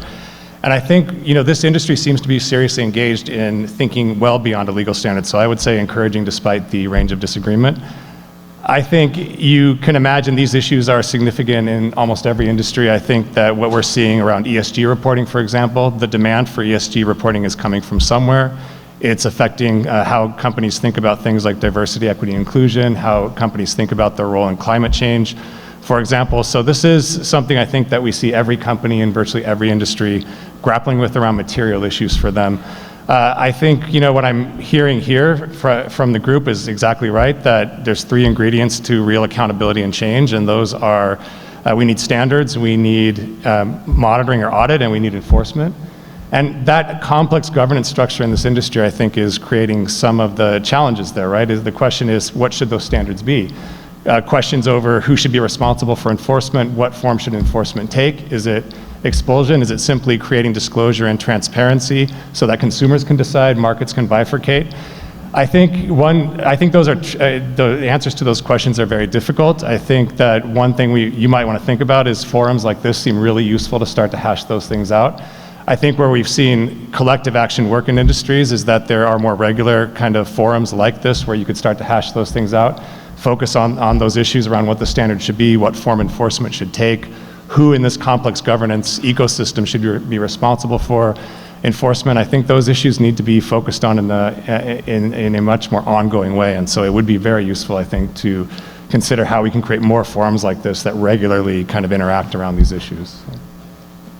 Thank you very much. Okay, let's take a 5-minute break. Let's leave all the technology running, okay? We don't want to have to come back. And let's take a 5-minute, it is now 2:50, so 2:55, if we could be back, that would be great. And we will move on to the question of standards, what kind of standards could exist, and also how do we sell this stuff? How do we capture the added value of ethics in the market space? Ellen, John Trier was with us here. You'll speak about the HRD. I mean, my issue about the HRD or any laboratories also is what roles can laboratories play in this whole issue of, I guess, source certification, or at least identifying the product that would have information about the legitimacy or the sourcing of it. Now, clearly you need to have some kind of a identification of a product if you're going to say this product is sourced legitimately. And I think that grading reports are definitely a way to go there. And then Jenna is with Colorado. She has a whole bunch of things about it. Now go easy on the RJC, will you please, Jenna? Okay. Yeah, but Tom knows. Is Tom here? Where's Tom? Okay, Tom, so why don't you shed some light on, I mean, the issues now in the agenda also are moving on to what standards could apply, okay? And also, how can we market? How can we let everybody know that this is a better product and it's worth more money or something? Okay, but anyways, please go ahead. First, I want to start to come back a little bit. Speak into the mic, grab it like you own. I want to come back to this discussion a little bit earlier in the sense of, I think there are two words that in this industry are overused and abused, and that's blood and ethics. Because both, well, will not be, they're not the problem, not the solution for the discussion. Only what it does is create a vicious cycle where we have this kind of discussions that are very emotional, but if we keep doing this, then in 20 years we will be having the same discussions here. Because it won't help. It's not a solution.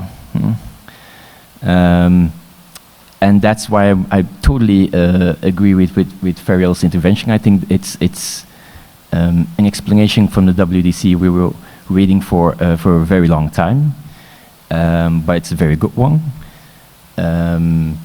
But I disagree with one thing that you said in the sense of that all the tools are there.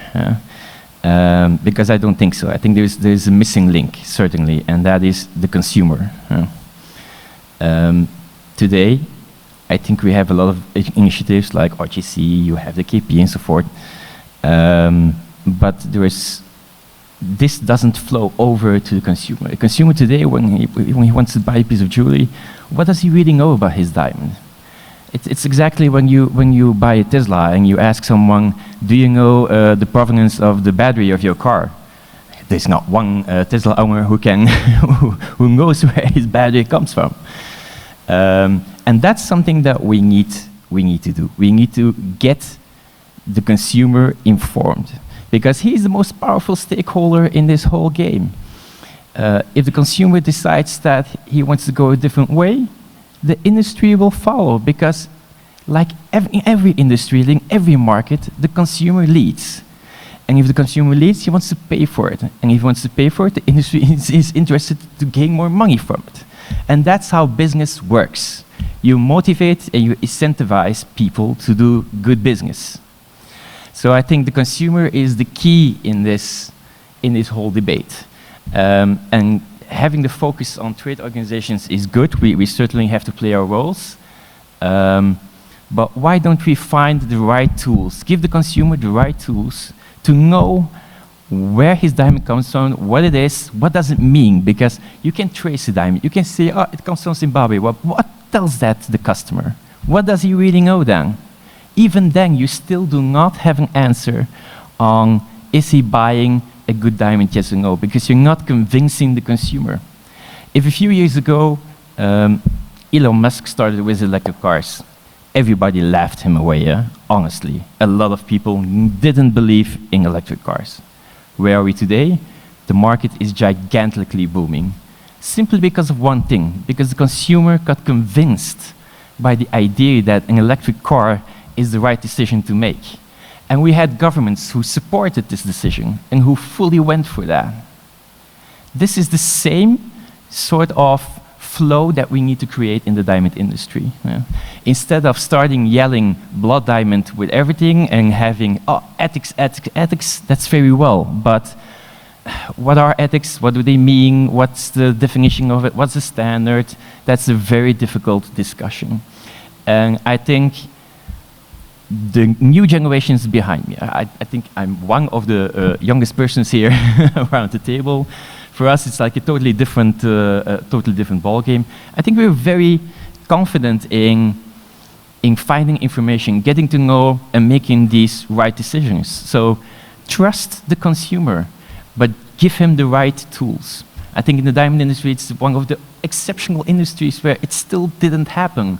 In every other industry, you have so much information. Consumers, I always give an example. In Europe, at a certain point, we had an energy label, that every electrical device had needed an energy label. Literally within 6 months to a year, the whole industry of washing machines and refrigerators completely changed. All the old, unsustainable machines, they all got rid in a year. It went very fast because the consumer had a very simple tool with a little sticker on his refrigerator that said, this is an A1, this is a B1, this is a C1, and this is a very bad one, where you pay a lot of electricity and you use a lot of water. And that made it very simple for the consumer to say, hey, this is a good refrigerator. We should buy this one, and we should stop making these kind of refrigerators. So I think that's the way we need to go. And tools, giving tools to the customers is one thing. And secondly, the layer above that is start doing the storytelling. We are not doing enough storytelling in the diamond industry. It is, we keep talking about the technical aspects of these things, like, I mean, also for Tracer, it's exactly the same. The whole technology thing, that's all very well, but it's like saying, yeah, this car has, I don't know, 4 tires and they're made of this product and this product and this product. That's okay. That's certainly necessary to give information, but that doesn't sell the story. That doesn't sell the story. If you buy a car tomorrow, you're not just buying something on 4 wheels. You're just not buying something, I'm gonna buy an electric car, and you just pick something on color. No. Today, buying a car is a totally customized process. You decide on what you want, what kind of leather you want. Do you want the fake leather or the sustainable leather? Do you want the good engine or the bad engine? Do you want that type of steering wheel, or maybe something more sportive? I don't know. There are a lot of factors that make customers decide on where they want to go. And it's finding those connection points to why he's buying this and what is the real value for him. And that's not always very easy. Yeah? When they started selling Teslas, they started with selling it like, hey, an electric car is very silent, so you can't hear it. So that's very comfortable driving. Yet, it wasn't an argument that people found have enough value to buy an electric car. And that's why he started expanding in finding new storylines. He tagged along with the whole climate crisis that was going on and the sustainability pressure that was going on. And that convinced more and more people. In in the world to buy these electric cars. And that's, I think, the only thing that we really need is we need enough stakeholders that are convinced that this is the right thing to do. So that's my perspective on where I think we can solve this issue in a more positive way. I will never believe in punishing people and start scratching things and like, oh, we need to stop with the KP. The KP is what it is. We don't need the KP, honestly, to create these new tools. We can do that also in another way, without stopping with the KP. The KP is good for one thing. It doesn't mean it has to be the solution for everything. Yeah? There are other possibilities and other ways to approach this. But main message for me is approach this from the consumer point. Don't approach this from the industry point, because then I think you will get nowhere. I think that's very much in line what we're saying here as well, in terms of are there standards for ethical diamonds, and like there's standards for washing machines. Can we create such standards? What role would the RJC have in creating such standards? Maybe, and that's why I was so interested in this provenance thing, because different people can make different statements. Tiffany can make one statement when they're selling jewelry, and Joe Jeweler may have another statement to make about what his or her ideas are regarding having a greater level of social responsibility, what they're doing. There might be people that say, my gold is mercury-free gold. It's better than other gold, which is recycled or something. I don't know. But I do think that the consumer approach probably makes a lot of sense, what you're talking about, okay? And I think that that focus should be on the consumer, because, you know, one of the next points that we have on the agenda here is how do we sell the stuff? Assuming we have a better product, we can say, we have a better product, how do we, you know, how do we communicate that? But yeah, please go ahead. Just Martin, sorry, can you hear me? Is that working? Yeah. How are you evidencing, you say that there's no Zimbabwe diamonds on RapNet and there's no Russian diamonds on RapNet. How are you verifying that? How are you auditing it? How are you checking it? Well, the first step that we're dealing with is people that are making an affirmative statement about what they're supplying, and that's the first step. Now, the next step is that we have actually thrown people off for dealing with Zimbabwean diamonds, and what we find in our community in RapNet is that people do point out other people that are not following the rules. So we have a very unique environment. We will investigate it. We'll look into it. So is there an actual standard? So you're basically asking people to make a declaration. You're forcing people to lie. No, we're forcing people to tell the truth. And if you're a liar, I'll look for you, I love you, and I will publish your name, and I'll make sure everyone in the world knows that you are a liar, especially the other 22,000 people on our networks. I'm trying to lay it onto you too. The idea that we can't have standards because we don't know anything about our product, I am absolutely opposed to that. So that's why working with other organizations which are trying to do that would be beneficial. Oh, sure, if the organizations were honest. But I'm not going to work with an organization that certifies blood diamonds or has their own Zimbabwean guy go and tell me how we've done a trade mission to observe how great things are in Zimbabwe. And I'm not going to buy into trade organizations that I believe are fundamentally not honest. So it's your opinion about that, which is what you're basing everything on? I'm basing it like Tiffany bases on what they buy. I'm basing it like Kering decides what they do. If you run a business, you have an obligation to be ethical. That's my view. Yeah. And it isn't trade organizations. It's nice. They can try to help. Maybe they'll be good. Maybe they won't be.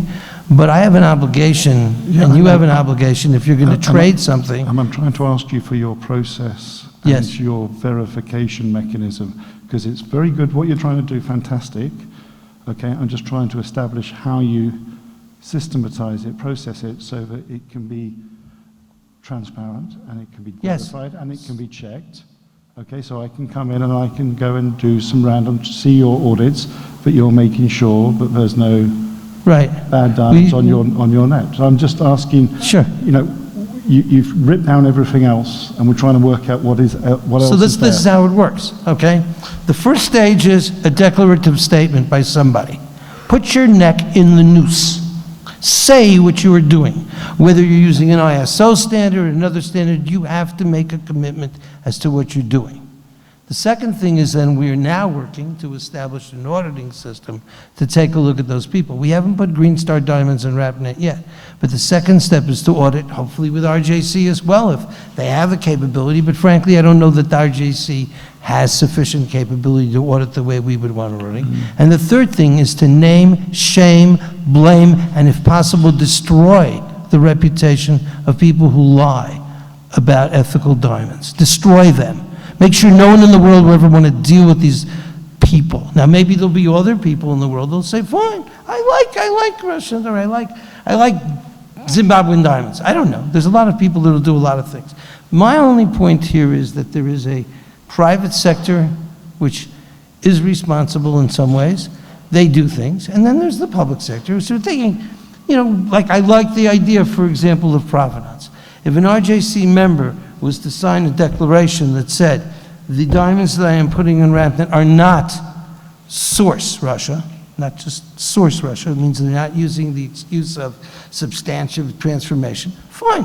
Then I can hold them to that standard using the RJC. So I'm not against the idea of organizations. But relying on organizations, no, I don't think that that works for me. But maybe you'll come up with some ideas here. The world is not perfect, and we're all trying to build a better world. Tiffany exists. Somehow they survive, even though they have these crazy high standards, right? So I think that there's many different products. And they have a mechanism to evidence it. What? They have a mechanism where they go and check and audit and run through those standards. It's more systematic than just asking someone to write a declaration. Because they built up some auditing. But look, they built up auditing over a number of years.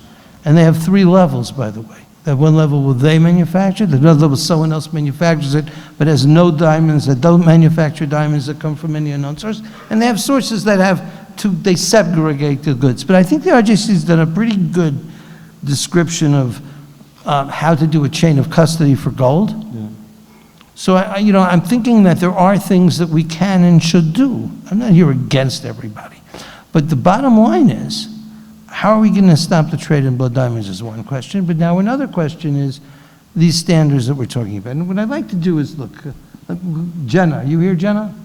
Okay, now be kind, Jenna. Be nice. Jenna's doing a PhD on, well, why don't you tell us yourself, Jenna, what you're up to? Sure. So I'm with the Colorado School of Mines, and I'm writing my dissertation on responsible sourcing in the jewelry industry. My focus is on gold primarily, but obviously diamonds come into the discussion, and there's a lot of discussion that is quite similar between gold and diamonds when it comes to responsible sourcing. So the first thing I would say is this argument that it's up to the customer to vote with their dollars is lazy. It's just really lazy, and I don't think it's a good argument for anyone in this room to use. There should only be good choices available on the shelf. The second is getting back to this earlier call for what are the red lines and standards. It's critically important, and I want to leave everyone with a call to action as well as a cautionary tale about what happens if you don't do that. So these red lines, it's saying these are our principles and ethics, and all the metrics and standards we're building are based on these things. If you don't have that, you're going to have metrics that are meaningless. And this has happened in gold, where it's really a checkerboard approach. So if you take all the initiatives related to responsible gold, and there's about 15 different terms out there, which has created chaos in the marketplace. Each term maybe addresses 3 of the 10 things you'd really want to see in ethical, responsible gold. Mass confusion, and it's detrimental to the people who are doing good work, right? Because they'll say, well, we do X, Y, but not Z, so we're not going to talk about Z. So there's a real need for convergence, because if you have divergence and people start splintering and creating their own terms, metrics, and standards, it's going to be chaos for people in the industry, it's going to be chaos for consumers, and it's also going to be chaos for regulators, and we're just going to be playing whack-a-mole. And so I would use gold as a cautionary tale because that's where they are right now, and I haven't seen this conversation happen in that side of the industry. So want to also appreciate that everyone is in here, even though there's some contentious agreement, at least everybody's around the table.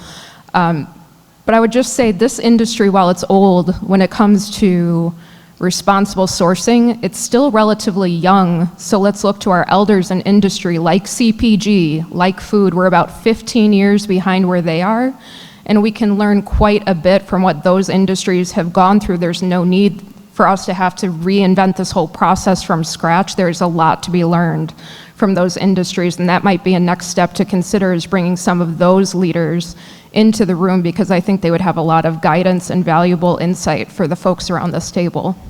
What's CPG? Consumer packaged goods. This is, I think, a very important point, that we're not alone. And when I say we may have differences of opinion here that are pretty strong, but the world is moving into this movement of social responsibility in a very big way. Huge wave. One guy said to me, why are you now bringing up this, what should you do about blood diamonds? You know, 10 years ago I fasted for 3 days. It's because the wind's at our back. Now, when we bring up an issue of social responsibility, the consumer interaction is very high. So the probability of actually getting something done from the consumer's perspective would give us that extra added value. But anyways, Ellen, you haven't had a chance to say anything, so let's pull you into this thing here as well. I think it's important to reflect in solutions. Grab that mic, hold it real close. Yeah, so to reflect a little bit more in solutions, I think in this industry generally. Okay, so there's a lot of analyze about problems, but there's not federation or there's not a working together. I'm quite new to this industry, 2.5 years, but I see very fragmented industry. Also, from a technology point of view, I'm coming out of automotive. I can tell you the R&D, the innovation, the federations, the whatever, you know, they're working together. So this is an issue. This is an issue for me. And then I refer what has been said, I think, by Tom and some others. The biggest motivation for an industry to change or to evolve is driven by its customer. So we have to, as trade organizations and as industry, really educate those customers. We have to give them access to all information. And those millenniums, and I have 2 at home, they're asking for it. They're not going to buy whatever, or stone, or if they think there's it's a blood diamond, or it comes out of an area with conflict, etc. They're not going to buy it. I'm quite sure of it. So if we would federate with this industry and really educate and review, let's say, all those different federations, I don't think you have to reinvent the wheel completely, you know. I heard about the Kimberly process, etc. But I think the world is changing so fastly now. Also, the buyers are changing so fastly. So we have to be critical for ourselves, review the processes, review the federations that we have today in this market. Look what's good, keep what's good, and evolve and add what's, or remove what's not good, change or add whatever the market is requiring today.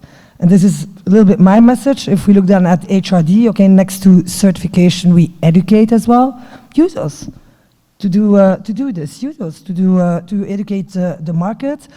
And for sure, the technology is there. Okay, so I know there's technology now where they have, where they can link, you know, a rough diamond to a polished diamond. You know, it's on its way, etc. But you have to motivate the industry to use that technology, and the only way to do that is to motivate through their P&L. So that means their end customer. Thank you very much. We have some people here from Sierra Leone who want to cut diamonds in Sierra Leone. I think, where's the gentleman over there, the beard? Martin? Yeah, so get him up here, will you? Oh yeah, get a mic, okay? Who's the guy behind you? That's fine also. Wherever you are, I want to hear a little bit about, I know that Ferio, for example, has done an amazingly good job with gem, you know, what is it called? Gem field, no, gem something. Gem what? Gem fair. I mean, that's amazing. And, you know, we've done some work there with the village, but talk to me about what's going on the ground. What's it like? Is there a chance that you would actually be able to add value in Sierra Leone with the diamonds? Talk to me about what's happening out there in the field. All these pictures around here, they're diggers, right? Tell me something from the field. Okay, and first off, this is loud. Before I really get going, I want to thank Martin for hosting these conferences over the last few years and keeping this alive. The panel has gotten bigger. Unfortunately, the audience seems to be getting smaller. And there was an interaction at the very beginning where it was retailers, and especially retailers, heavily involved in the discussion, very much like what we're talking about today. How do we know? What's the verification? What are the standards? And all of that. And to some of people's point here, it's good to have the discussion. On another level, this top-down thing it can get old and it can get rarefied. And, you know, I think it's really important that retailers be informed. I think it's super important that retailers inform the consumer. The consumer is the change agent for the entire supply channel. To Martin's point earlier this morning, if the consumers quit buying, we all go home. That's the end of it all. But having said all that, what we're trying to get together in Sierra Leone, it's a tough place to try and exact change. And there's been a lot of attempts to get miners more money, certified miners, and do all of that. And our notion is called Roots Diamond, and we're here with Foss Levy, who is a native of Sierra Leone. His family fled during the Civil War and came to the United States. He grew up in the United States. His best friend from childhood is still in the mud and still illiterate. And so he wants to bring back, he's finishing up his PhD at Carnegie Mellon in materials and development. So anyway, his vision is huge. And what we're focusing on now is trying to exact change on the ground level so that in the mining communities themselves, there's another option just in addition to mining. So perhaps we're talking about artisanal miners. This is not big deep level mines that can be roped off and all of that. This is hit and miss, and they move around, but the areas are pretty clear where the production's coming out of. And so our notion is to go in and at the grassroots level teach artisanal diamond cutting. Not to bring in a big diamond cutting plant, but to get some local involvement, help them build the facility, train them in Bow, in Kenema, wherever that may happen to be. And see, in my mind, I'm a diamond cutter for the last 50 years. In my mind, from the rough to the final consumer, the first change agent is the diamond cutter. The cutter changes rough to the gem. That's where the magic begins. That's where the rubber starts to meet the road. And myself, I learned how to cut diamonds 50 years ago. And it took me, I mean, I still cut diamonds. I love it. It grounds me. But it also made a career for me in retail, wholesale. I was with Hearts on Fire for 20 years. And I wound up being the diamond wizard who talked to the end consumer online and answered any question they had about diamonds. So I go from the wheel all the way to the final consumer. My partner, Mickey, he has that same knowledge at the wheel. He went straight from the wheel to Sierra Leone 50 years ago to start learning the mining process, to see if he could buy, buyer's license, selling license, all of this stuff. So he knows the terrain in Sierra Leone quite well. He knows the dynamics, the social dynamics that you were talking about that are a restraint on trade. But the fact of the matter is that diamonds in Africa, particularly in artisanal areas, they're sold as a raw material, they leave the country. There is zero value added. It may be for money laundering, it may be for all kinds of different things, but it does not benefit the local community. It's a resource drain, if anything. And unfortunately, in the minerals community, they call it the minerals curse. You have this hole in the ground, you know, how many countries would love to have that hole in the ground that gives them the kind of income that Botswana has, for instance? But it doesn't last, and it needs to be diversified. So our thing is very grassroots, to start at that level, to teach them first more about the diamond, the material themselves, and then let them and their aspirations take them where they want to go with that. Can they be better graders? Can they be sellers? Can they be designers? Can they create other opportunities in the local community? How does that spill over to other businesses in the community? Can they reinvest with their uncle who's got a small shop and make it bigger? You know, all of that kind of stuff. So that's what we're trying to put together. It's a nonprofit at this point, and have been looking for quite a while, partners to enable us to move that forward. So to me, it is a global picture in the sense that the industry does go from the consumer, from the miner to the consumer and back and forth. It includes all of that, and to limit the discussion just to ourselves and not to be able to disseminate the information like you're saying, or you're saying to the consumer in a way that consumers can make the choices. They'll make the right choices. They will. I trust in that. But it's a huge, it's not so much top down and telling people what they can and can't do. It's a matter of enabling them to be able to make those decisions themselves of what they're going to do. And I personally believe that people do good. And diamonds, I mean, I love diamonds. I've been cutting diamonds my whole life. I've been adding value my whole life. Diamonds are, I mean, quite frankly, I don't know where their power comes from. They're pure carbon, and carbon is the essence of all life. Okay, that's what I can tell you. The diamond is alive, and it can do things, but only when people interact with it, and interact with it properly. So that's my take. Thank you. Thanks for the audience. Okay. So now I just, here we go, please. Yeah, I can add, I think it's been very fascinating seeing the conversations between industry, national, international, and seeing the dynamics in it. I think one thing I want to say with Martin, what you've done is, I looked at the pictures here, and the discussions that's been happening here has been very interesting, because I think the way that the conversations have gone is necessary for the industry. Like, the friction that was here is what actually allows policies, things to change. And I'm just telling you thanks for putting the pictures, because the artisanal mining, the issue of Kimberly certificate and blood diamonds in some level is real at the local level.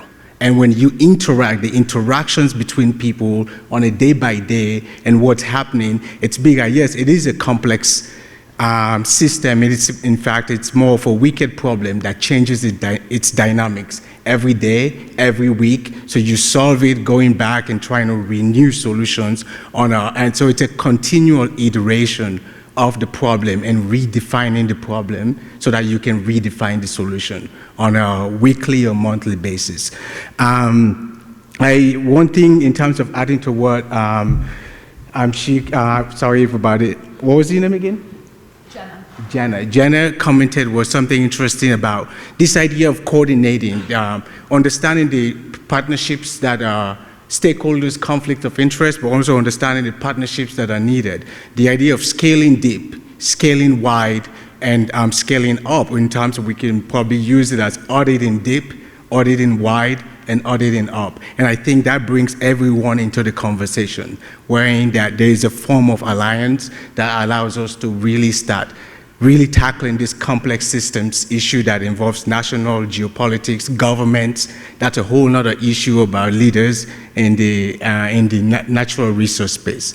So these are all, I guess my passion is in really natural resource. I'm doing it in natural resource systems at Carnegie Mellon.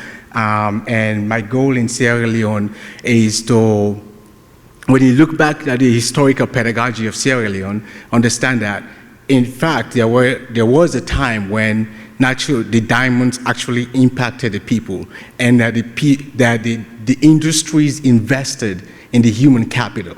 There was a desire to do that, and we are tackling it in a more leverage point of focusing on investing in human capital and see, does that create the necessary interaction at a local level to then ramify up system levels to national, to government, and potentially international levels. And I always say for me, it's more of a baton, right? It's a generational problem that it's about holding the baton and go for as long as I can, and then let other people take that over. So, but that's our initiative in terms of a big scope, but we start with the baby steps. Big dreams, but very non-scalable interactions, and see where we go with the diamond cutting initiative in Sierra Leone. So I just wanted to thank Martin for the pictures. That was the highlight of my day, because those are real stories, and that's what really happened, and that's what we need to be able to do. How do we get closer to those conversations? And I think that will help us, because the people that are closer to the problems are the ones better equipped to solve the problems. Thanks. Thank you, excellent. We have a few minutes here, and I wanted to put on the table whether or not the economic environment, money, people voting for better diamonds, so to speak, with their dollars, whether we can, in fact, solve this problem through pure economic power of social responsibility competition.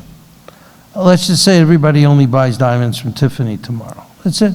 Not interested in Signet. They have a high standard, and they sell their standard. Well, they're competing in a certain way, because they're saying our diamonds have a certain provenance that we can approve. Let's do that.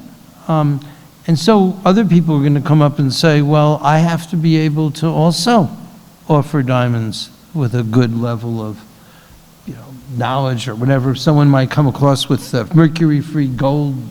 I think you're running some kind of a, what was it, some kind of a collection, some kind of a tournament or something like that. Actually, Martin, we're not doing that.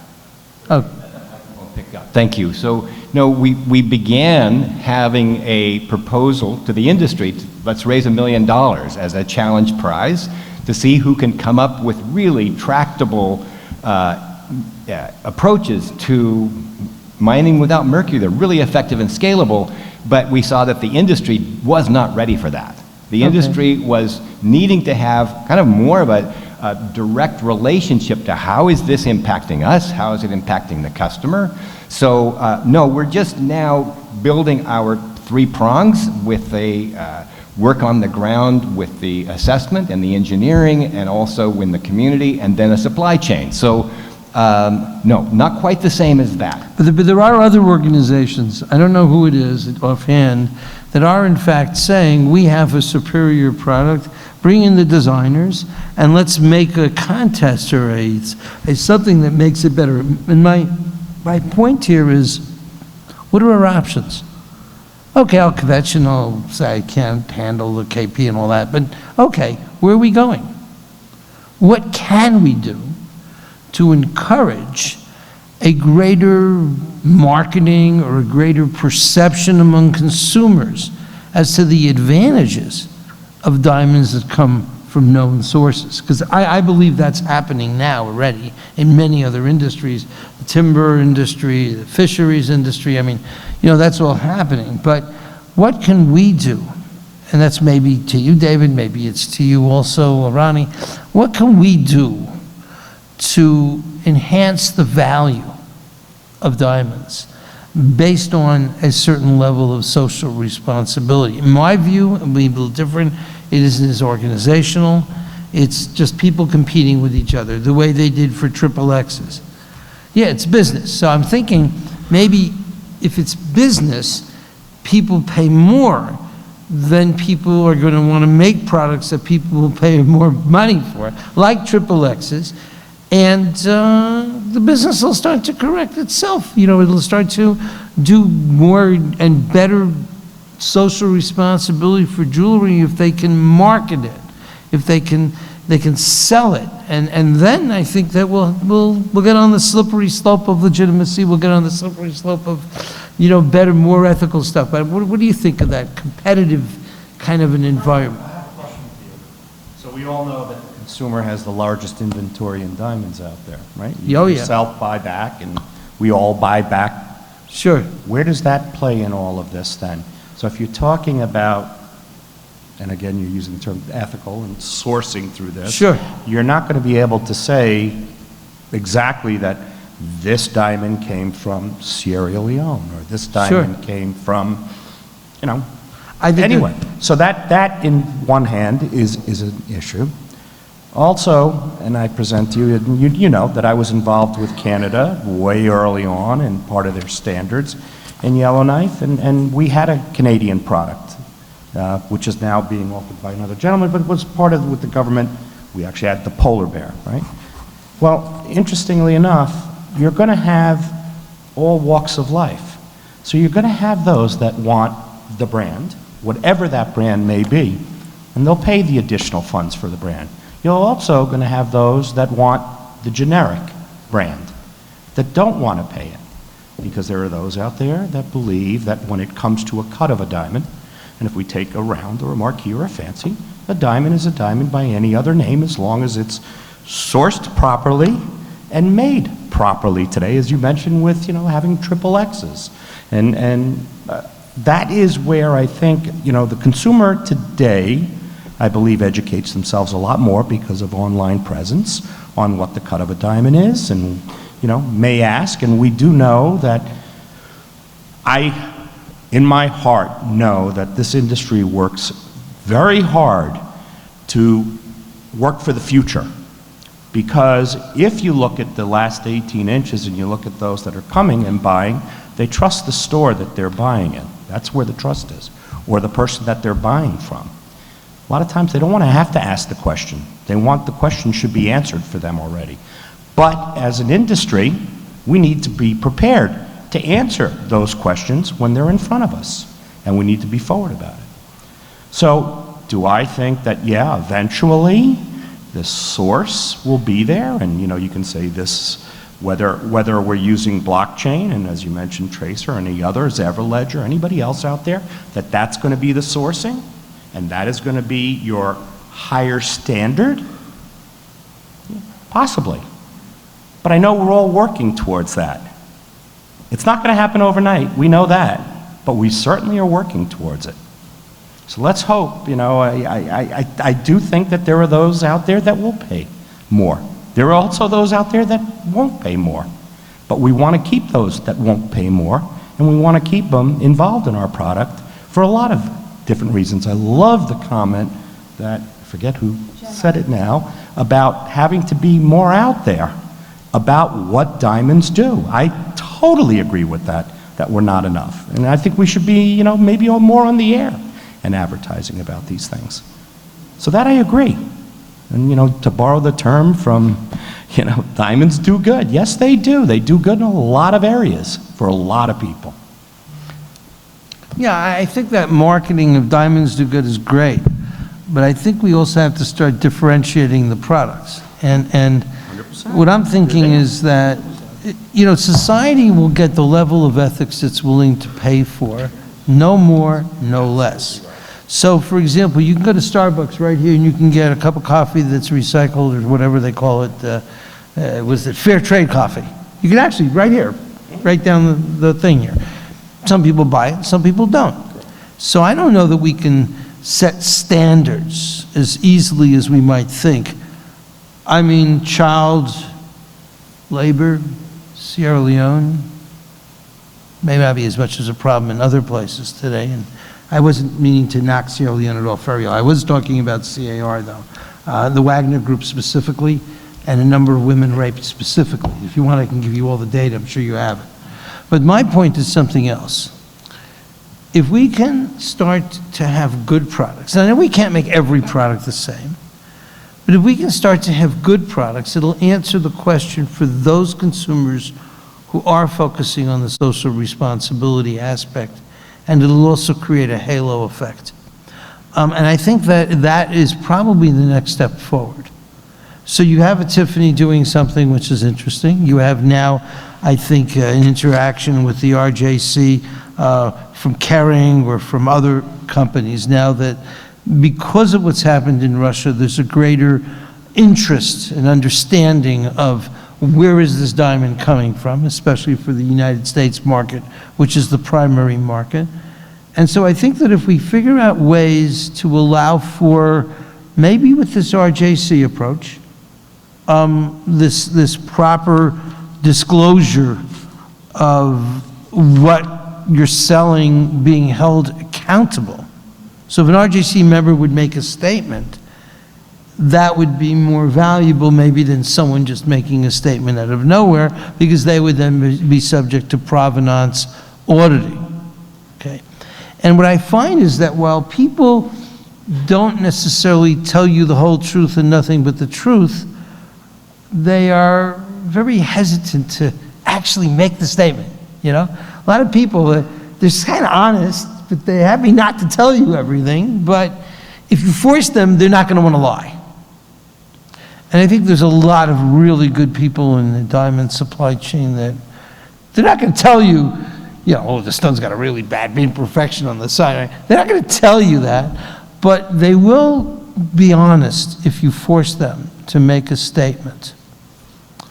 And I think that maybe what we're seeing now, when I looked at maybe some of the AGS members, my team was at AGS just a couple of weeks ago at the conclave, people want what's good, but they want to make sure that it's an accountability issue when someone sells that something is good.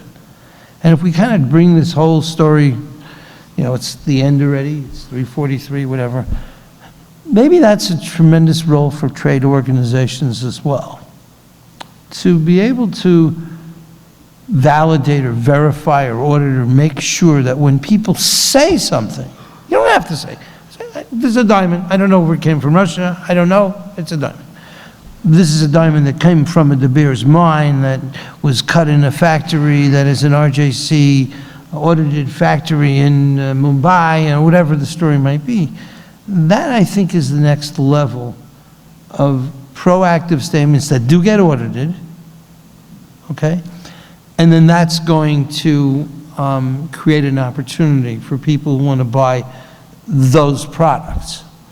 The ability for us to scale up or to apply these kinds of standards across a broader range of products, particularly little people, is our next, in my view, a very huge challenge for us as an industry. You know, there was a big discussion many years ago about what about the little guy? And you know, you take a look at the OECD standards. You know, I studied them. I had to literally study them. My legal team had to go through to really understand them. But we should think about that. We should think about certain, I guess, levels of standards and find ways to be able to trust. I think Jared wants to say something. I don't know if Jared has an opportunity, so I'll let him talk about this. But maybe there are solutions that we can find. Not every diamond. And from my perspective, pick the low-hanging fruit, GIA or other IGI certified diamonds, and let's make those kosher, okay? But if we start to move in that direction where we have standards that people can trust, the consumers that want those products will feel comfortable.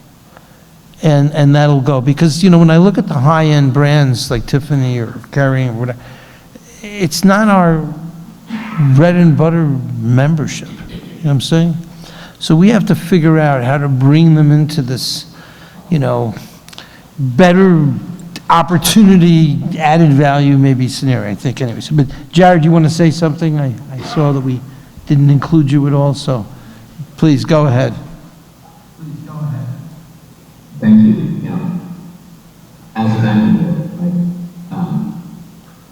if we're going to have this shared path forward, we all need to agree on how we know what we think we know, and how we evaluate what other people think they know. And it seems like we have an industry that have been a little bit allergic to product-based certifications, right? We've been pretty reliant on company-based certifications, but there are plenty of people here in the room, right, that work on product-based certifications, and that's certainly where the public has been for a long time, right? You can buy a dollar avocado, scan the code on the label, and find out its complete provenance. But then claims should be based on evidence, right?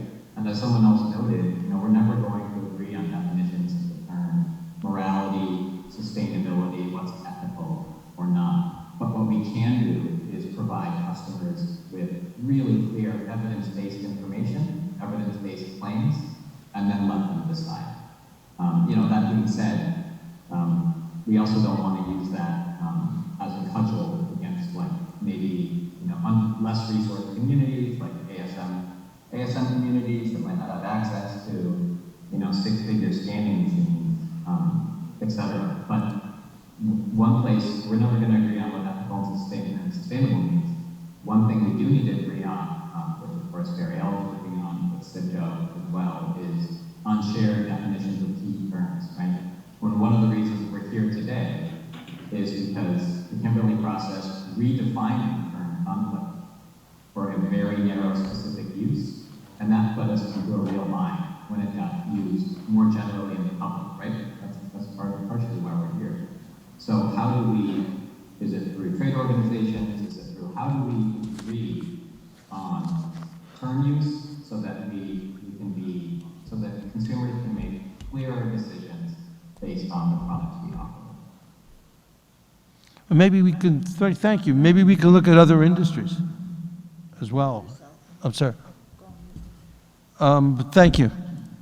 But how, maybe there's something we could learn, maybe from other industries here, Dennis, or our PhD candidate there, and you know, maybe there's things that we don't have to recreate ourselves that would then normally be accepted by consumers because they would, like you mentioned, I don't know, washing machines, you have a UL certification agency, I think they're even working with diamonds now, and they give you the electrical, you know, rules for you, it's UL certified, so you can buy that, you know, washing machine or whatever.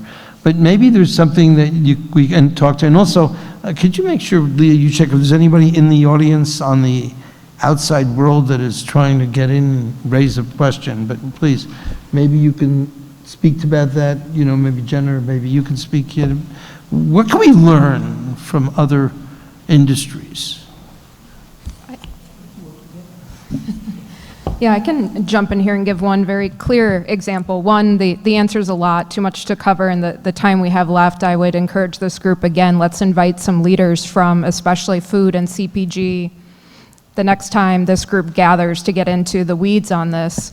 But a very clear example, there's a framework for responsibility and where we were 15 years ago and where we are now. So I want to appreciate this group for talking about issues that are core to the business and not ancillary, like let's fund something tangential like education or something else that's not dealing with the core of the business, because these other industries tried that, you know, it was all fun runs or cause marketing, and millennials see through it and Gen Z sees through it. But I want to get to something that was mentioned earlier about marketing.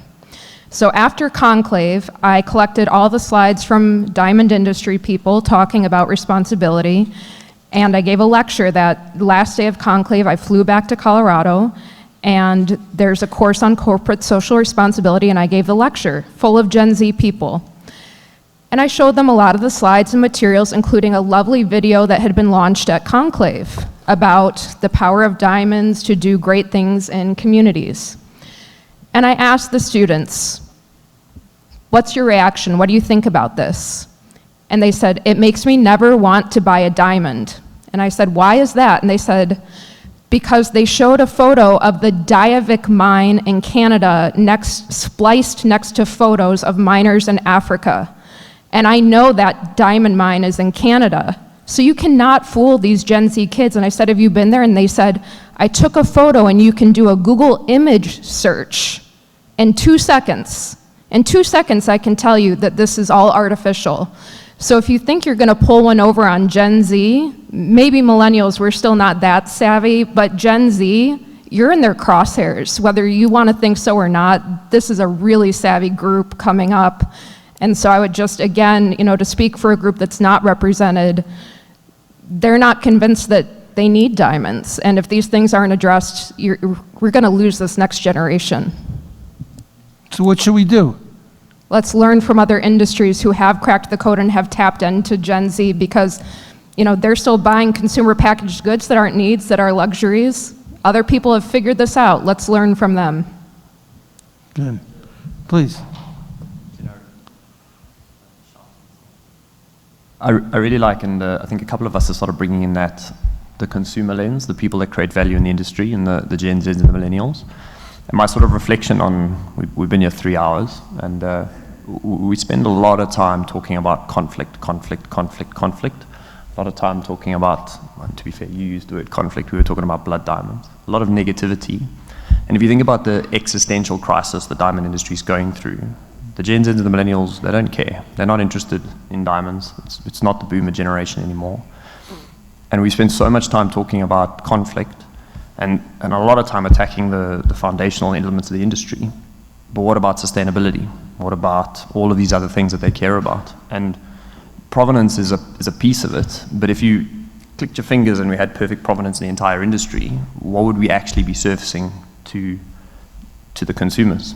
And do you think the whole industry wants to be surfacing that to the consumers? And so I hope we will work more together and more positively and bringing more of the tools in the toolbox, and there's lots of different tools in the toolbox. But I don't think we should be focusing on negative, conflict. The point, what do we think the number of conflict diamonds in the world are? 0.2%? What do we think of the number of sustainably sourced zero carbon emissions diamonds are in the world? Yeah, there's not many of those, right? So I think really nice opportunity to have this many people around the table to talk about things. But it's quite negative. And I think we have an incredibly good story to tell about the impact that diamonds have, and a genuine story, because people aren't stupid, they know.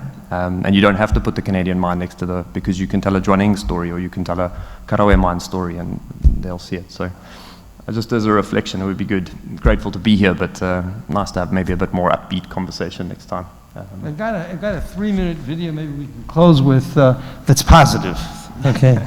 That actually shows what happened with this Peace Diamond thing, but maybe you want to say a few words, Dennis? Yeah. I have a knot in my stomach, quite badly. Good. I've sat for 7 years as one of the global chairs for the World Economic Forum, and we work today with the large OEM automotive manufacturers in the alignment for critical minerals. At what point in time will this industry bring itself a realisation that this should be a pre-competitive space? When we're talking about the concerns of people on the ground, the positioning of our planet in the next 10 years, and you have this great slide where you showed this morning the me to we, but De Beers Scope 1 and Scope 2 greenhouse gas emissions is the retailer's Scope 3. Yet it's a near impossibility to just be aligned in a pre-competitive space. Why do we have to always speak about finding more margin, adding more value? What if this industry aligned to say, this is the embedded value that we're about to realise? And once we do that, we can mechanise change. The alignment of data standards is critical. Technologies and data experts like us have to uncook spaghetti in plain text wording to enable systems. When you have companies that have to make self-declaration, is it that they don't want to make a declaration, or is it that the data is so impossible to find and to connect that it's difficult to do so? So I'd love to just change the wording, and that is, it's a pre-competitive environment, that the data sharing of the excellence that De Beers is doing on the ground in mines and many other mines with Scope 1 and Scope 2 is the advantage to Scope 3 for retailers, or the disadvantage. But yet, to have that position come across clearly is all about a commercial competitive advantage. So I think the leaders in this industry should be thinking about releasing the embedded value of diamonds through the transparency and or provenance and origin, etc. Yeah, I think you're right. I mean, look, diamonds do good. Alrosa was the major force funding and helping them do that. So, yeah, I do think that this idea of pre-competitive, or the fact that we want to unlock the value of diamonds by showing how well that they can do things are there, but nobody's being fooled. You climb trees with diamonds do good too high, and if you're not wearing pants, you don't want to climb those trees. So we've got to be careful. We've got to be careful because, you know, the Z's with generations X or Z, whatever, they're going to roast you. So what we have to do, though, is get a good standard in terms of what's there. We have to be able to offer a good product. And look, you know, I don't think Tiffany's going out of business tomorrow, even though Blue Nile competes with them. So, you know, I think there's a lot of opportunity here, and you're right. But I don't know that we'll ever get everybody to do everything, because it's a rainbow of different people wanting to buy different diamonds and different stories. But the good stories, yes, I think that and that's why I had these guys come up here and talk about Sierra Leone and other things. And I think that Farai has been doing tremendous work also at the grassroots level. And we've got Tom here talking about also mercury-free stuff. And it's all going to happen, but it's going to take some time. But, yeah. In such kind of discussions as here, just get some Gen Z millenniums on this table. We did. We did. Oh, I'm a millennial too. Oh, you're a millennial too. Okay, sorry. Bit more. I think this. What she's on. All right. Do you guys want to see a happy video? I mean, what? The young guy and her, they connected. Okay, so we'll work together here. And I am going to end with a little positive note. And I want to also mention Farai has been doing some great stuff in Sierra Leone. But we built a village. I don't know if this will work or not. But we've actually able to show what happened with this Peace Diamond in terms of a village in Sierra Leone. Any chance that they'll hear this? I guess not. Is there any way we can hear this, gentlemen? Sound people? What? We can't hear it. Well, let me just say that I greatly appreciate the honesty of our of our team here. I will try one more little trick on this thing to see if I can get it. But the bottom line is that we were able to build a village, a road, schools. 200 kids from the region are all going to school now in a place that had no electricity or running water before this diamond was found. So I think that there are clear indications that there are good things that we can do. This is a very, how should I say, a more, let's not on mute, so this won't work. But the bottom line is that we can do a lot of good. And even though that I'm not so thrilled with, you know, everybody or everything, the fact is that we can find points of working together. I think provenance is a very powerful concept if it can be enforced, okay? And I think that RJC needs to be supported, but they need to also make sure that there's no greenwashing in what they say or do. I also think governance is not acceptable in terms of the what is it, 5 guys, 6 guys doing the whole thing here? Not so good, but let's leave me out of it. Let's just work together and find ways to identify, and I do think that added value is a key motivating factor in terms of whatever's going on. Embedded value. Embedded, I'm not sure I understand that when you say. No, of course you don't, because you're seeing it as a competitive advantage.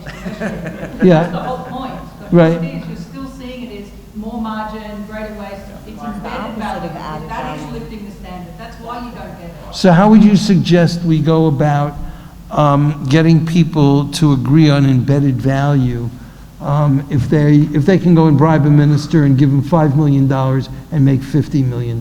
No one ever. Okay, so tell me how that works. No, you don't have to do it. Give them only 500,000. So how do we use that embeddedness when we're dealing in a competitive marketplace? Okay?